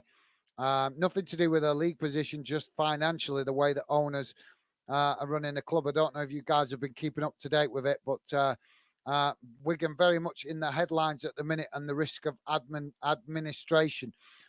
Millsard is saying, I think David Moyes will be gone by tomorrow night. Yeah, you could be right, Millsard. After a result like this, mate, it's absolutely nuts. They made so many mistakes, and Newcastle were just able to pick off those mistakes, take full advantage. So, yep, well said, Millsard. I think you might be right, mate. Joey's saying, poor Stephen. Stevie, I'm sure Stevie's fine getting one or two wrong. Millsard saying, yeah, Mini. Nice one, guys. And Minimo saying David Moyes will, of course, take the blame, but those players have been woeful this half. Yeah, absolutely. Spot on, Mini. I don't think it's just this half. I think the number of games this season where they've been woeful, to be fair, mate. But yeah, you said it, Mini. Absolutely nailed it there with that. You're spot on. Joey is saying, agree, Mini. Love high scoring games. Yeah, absolutely. I do as well. It's always, like Minnie said, very entertaining. Not much for the defenders, but always very entertaining. And Millsard agreeing as well. So awesome. That shows that we all love high-scoring games with loads of mistakes at the back. Thanks for that, guys. Millsard saying, I just got home from work. Sorry for being late. No need to apologise, Millsard. Never need to apologise, mate. Always appreciate you coming, getting involved when you can. And I always respect that you guys have got other things going on in your lives as well. So not always able to come in to streams all the time early. So thank you very much for that, Millsard. Appreciate the gesture, mate. Very much so. But yeah. Like I say, mate, you're free to come and get involved when you can. I always respect that you guys have other things going on. But thank you very much. Nice of you to say, mate. Joey is saying, failures always fall to the manager. Yeah, and is that right? That's the question, isn't it, guys? Is that right? Should we be starting to see that players start to be held a little bit more to account, especially considering the crazy money that some of these players are getting paid?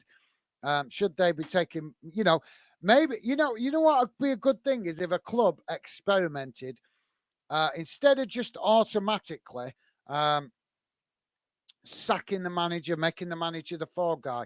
How's about more clubs start to reward players financially when they play well and punish them financially when they play bad? Because some of these players are earning millions of pounds each season. So why not, like, if they have a poor performance, and the manager could rate each player at the end of every game. That would mean that the players command the manager's respect, and the manager could send like a monthly report to the board of how he feels that players are performing, that top secretly, of course, so that he could basically say, well, look, these players are not performing to the highest of the standard that they can do. Maybe they should be, it should be drawn into their contract. If the manager feels like you're below um, a 5 out of 10 performance, then you get a pay cut or you get a fine from the club. I don't know. I don't know the details of how it works, but you guys, I'm sure you guys get what I'm meaning. Maybe that is how all clubs could get better out of their players to perform better. Because let's be honest, if a player, let's say a team goes down 3-0 in the first 10, 15 minutes, they're not bothered. They're still going to get their paycheck. All they're going to have to do is put up with a bit of criticism of the fans and the mainstream media, but they might not even be bothered about that, especially if they're not emotionally attached to the players. If they're just a foreign player that's been brought in to do a job, they might not be bothered. They might only be bothered about that big payday. So, maybe, why should I be suggesting this? This is what I mean. Why are clubs not thinking about this? Why are they not considering on rewarding players for their great performances and maybe work into their contract where the players could be fined for below performance, performances? I don't know. Let me know, guys. What do you think of it? Do you think that clubs should at least be considering that a bit more to take, to get players to start turning up? Because as much as it is the manager's fault when players don't play well and the manager's to blame, the players do need to take a certain amount of responsibility. At the end of the day, there's only so much the manager can do off the pitch. At the end of the day, once those players cross that white line, it's up to them to implement the manager's instructions and show that it matters to them and that they're honoured to wear that shirt that represents your club. There should be an element of pride, and maybe players could be fined if they don't show that pride. Like I say, it's an interesting one. I'd love to know what you guys think. Joey's saying failures always fall to the manager, and yep, you're right, Joey. And unfortunately, that is a bad way for football to go.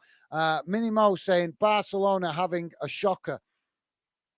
I thought Milzard said that it was Barcelona winning. Where was his comment now?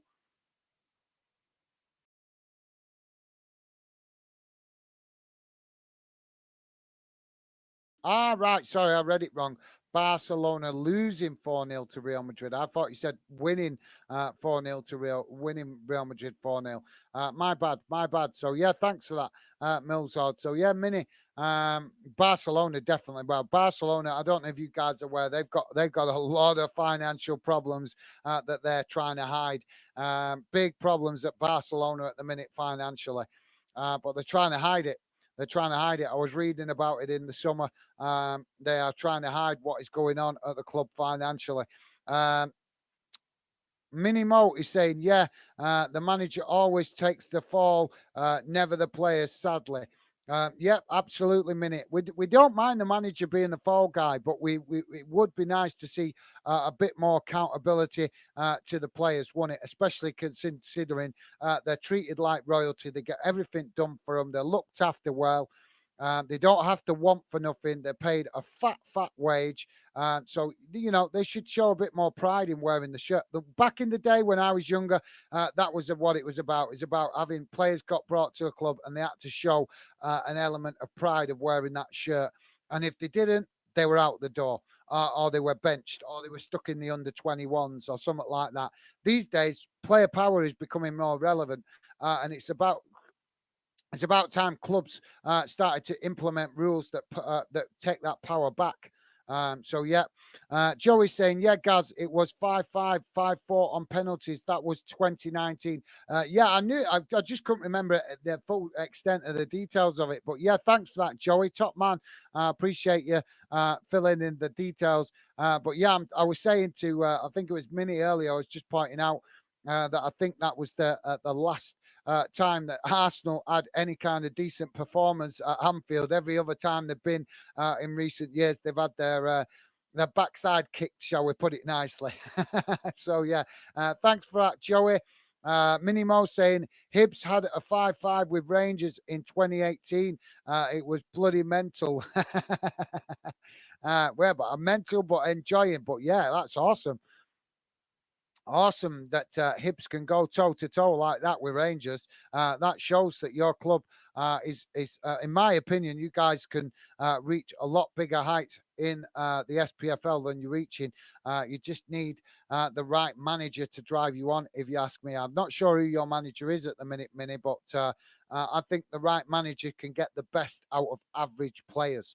So yeah, Millsard saying, manager said in an interview earlier, everyone is doubting Wigan, but we're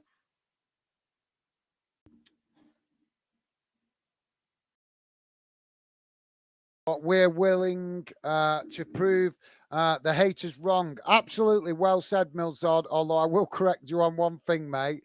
Um, Everyone is not doubting Wigan because I might be a Bolton fan, but as you know, since I met you, since you came and become part of the Fanden community, I have been saying to you for a long time, mate, keep the faith. I think Wigan can do it. If you guys just keep picking up points and scraping results, I think that it's more than achievable for you guys to stay up this season. So yeah, not everyone's saying it, mate, but I know what you mean. I know what you mean. There's a lot of haters, but all I say is ignore the haters, because haters to me are not real football fans. They follow the sport to vent their hate because they've got sad lives, basically. So yeah, they've got no better to do with their lives other than use football to hate. But yeah, well said, Milzard. I can't disagree with you, mate. You are right. There is too many haters out there, unfortunately, mate. But hopefully Wigan keep doing what they're doing, keep scraping points, and keep you guys up. And I genuinely mean it, mate. I would love you guys to stay up because I've been reading a lot about Wigan recently. And it's going to make it harder for your owners to run your club into the ground if that is their desire, if you guys manage to stay up. Because let's be honest, some owners do want to rub the club and run the club into the ground. Just look at Oldham Athletic right now. Their owners is not putting a penny in, refusing to speak to any of the media, and that club is on borrowed time as they've dropped in out of the football league now into non-league because of the bad way their owner is running things. So yeah, totally hope that you guys do manage to stay up, Millsard. Joey's saying that's awesome, Minnie. Yeah, absolutely. I agree. I think that's a compliment that I know, obviously, conceding five, but the fact that Hibs can go toe to toe with Rangers and score 5 goals in reply is awesome. I think that just says a lot about Hibs and what they could achieve if they with led by the right manager that can get the best out of, let's be honest, average players. Mini Mo is saying Frank back at Chelsea. Oh right, has he actually accepted it then? I haven't. I know. Billy came in at the start of the stream and said he'd with a link with the club, but I didn't realise he'd accepted it. But thank you very much for that, Mini. Millsard saying Wigan v Blackpool. Tickets sold out is in 6 minutes at Blackpool. I'm sure they did, mate. Yeah, what a cracking game that will be at the weekend. Big Northwest derby. And I think Blackpool are not having the greatest of season, if I remember correctly. So yeah, that's going to be an interesting one, and rightly so. Millsard, the club should be selling out the tickets. That's an exciting fixture. Minimo saying, I hope Moyes doesn't get sacked yet, or the Forest manager sacked the overpaid players. Well said, Minnie. Absolutely well said. I totally agree with you there, mate. But unfortunately, it's not going to happen. That's why I suggested that I think punishments, financial punishments, where players get fined for underachieving. Um, and with today's technology, you could easily prove it, couldn't you? You could easily prove it. Um, there's players, you could prove it by what a players run before compared to what they've run in the game. So yeah, thanks for that minute. I absolutely agree with you, mate. But unfortunately, player power is ruling football at the moment. Minimo saying, "Whoa, Millsall, big game that, absolutely, definitely a big game." Well said, Minnie. And Minnie saying that West Ham keeper shouldn't get his wage for tonight. Shocker. Yeah. Well, yeah, he should get. Should certainly get. What I say, it'd be refreshing, wouldn't it? We've seen players. If I was a player, I'd come out and make a statement. And if I had a really bad game, I'd like to think that I'd be honourable. Come out and say, right, guys, I had a poor game. It wasn't acceptable, and I'm gonna. To instruct the club to pay, give me only half of my wages this week because I don't deserve the other half through a poor performance. Oh boy, would that chuck a cat amongst the pigeons, wouldn't it, if one player came out and did that? Joey's saying, think that could be a very forward deducted. Think that could be a very forward deduct players. Oh, sorry. That could be a way forward. Sorry, Joe, I'm reading it wrong, mate. That could be a way forward. Deduct players' wages for poor play. Well, yep, absolutely, Joey. I think it's a fantastic idea myself. It, you know, especially for lower league clubs that can't afford to, well, I'm going to share it with you guys soon. There's some interesting information that you might not know about what's going on in the EFL. I was actually going to try and find some time to do either a live stream about it, just to talk about that topic, um, or do a video. So quickly before I end the stream, guys, let me know. I've got a really hot topic to talk about what's going on in the EFL, something you guys might not be aware of. Would you prefer me to do it as a video? Or would you prefer me to do it as a live stream? Bear in mind, if you guys do it as a video, you guys would be able to comment with the comment section on the video. But if I did it as a live stream, you guys would obviously be able to actually get involved in the debate as I'm doing it live. So let me know your preference, guys, and I will see what I can do. But yeah, thanks for that, Joey. Got to 100% agree with you there, mate. Millsard is saying massive game, Minnie. Massive. Absolutely. Well said, Minnie. And yep. Big game in the Northwest, and exciting game as well. Millsard saying Hibs manager is Lee Johnson. Right. Nice one, Millsard. Thank you, mate. Obviously, it's just so many clubs we're covering. It's hard to keep a track of every club's managers and players. But that's where I get a little bit of help from you guys. So thank you very much for that, Millsard. Top man, mate. Thank you. Millsard, Mini Mo is saying, I'm off, start work at 7 a.m. See you all soon. Thanks for tonight, Gaz and Stevie. Nice one, Minnie. Thank you very much for coming, getting involved. I thought you worked nights, Minnie, so I'm presuming that maybe you actually work shifts. Is that what you do? Do you do shifts?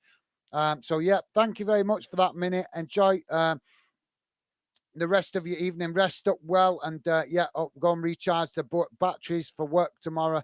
And thank you very much, Minnie. Been great having you involved tonight, and take care of yourself. Look forward to seeing you again soon, mate.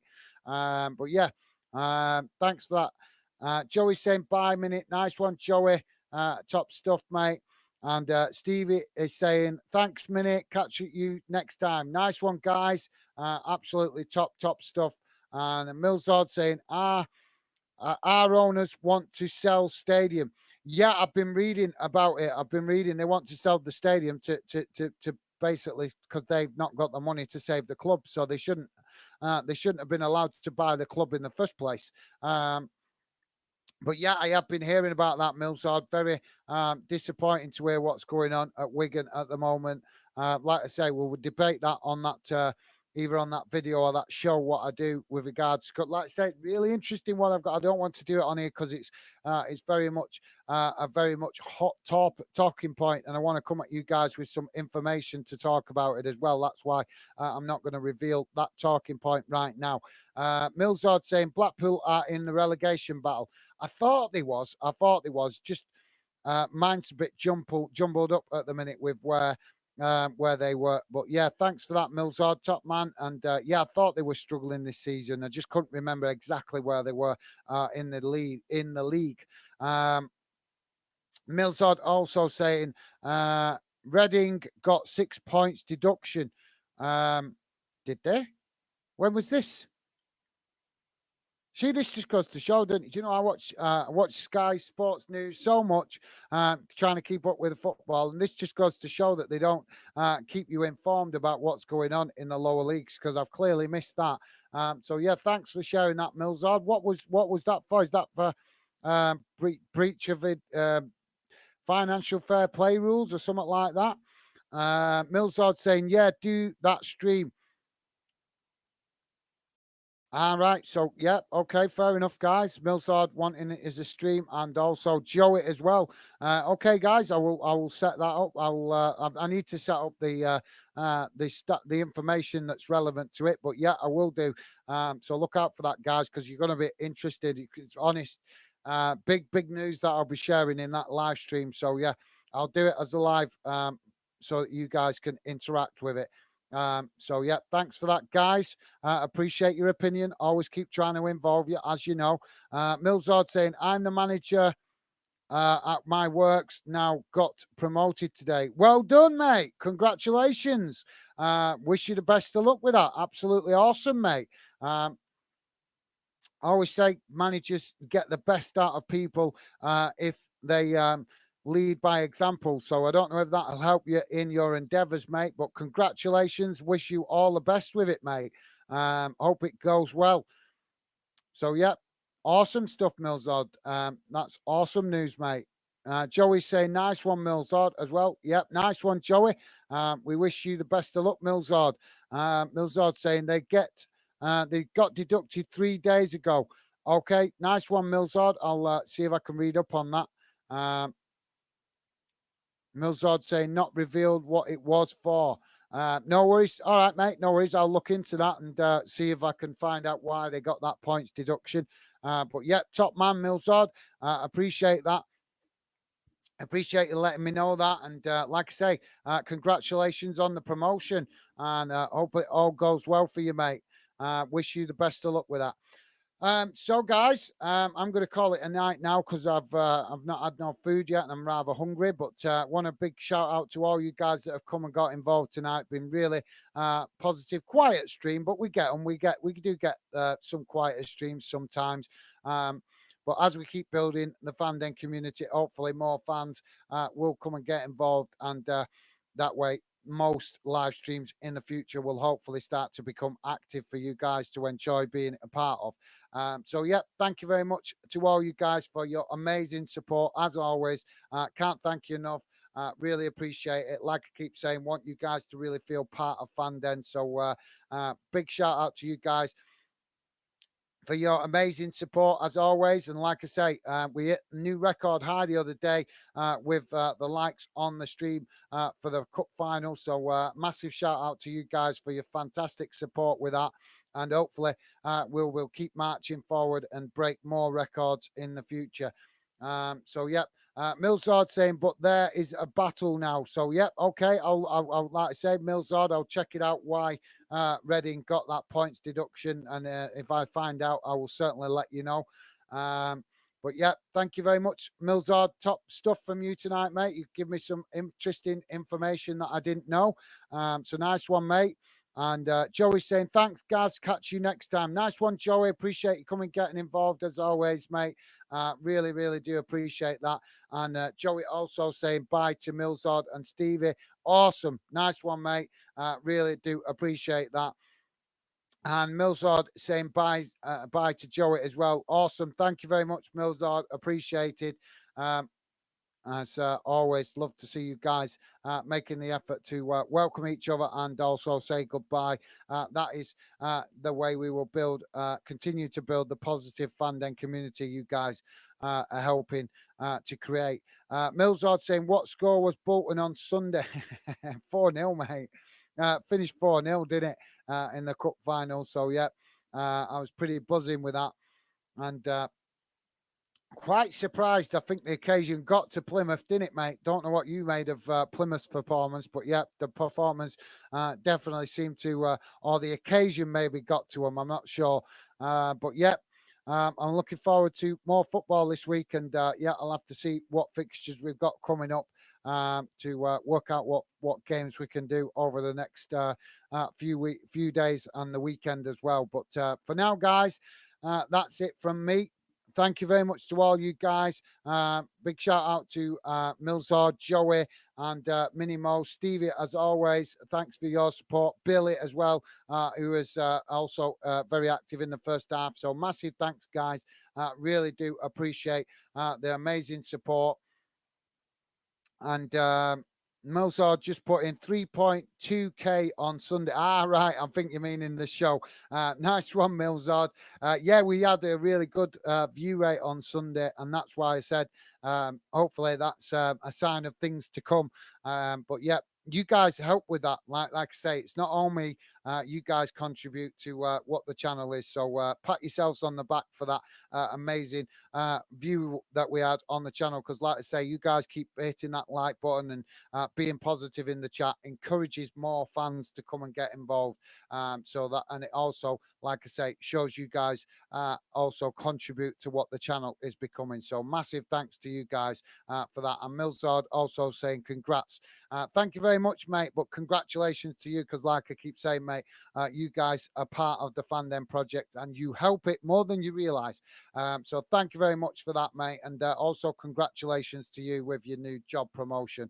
I'm buzzing for you, mate. Buzzing for you. Let's hope that's a sign of a good couple of months coming for you and your team getting back to winning ways with or keeping that winning run going that you guys have just started to build.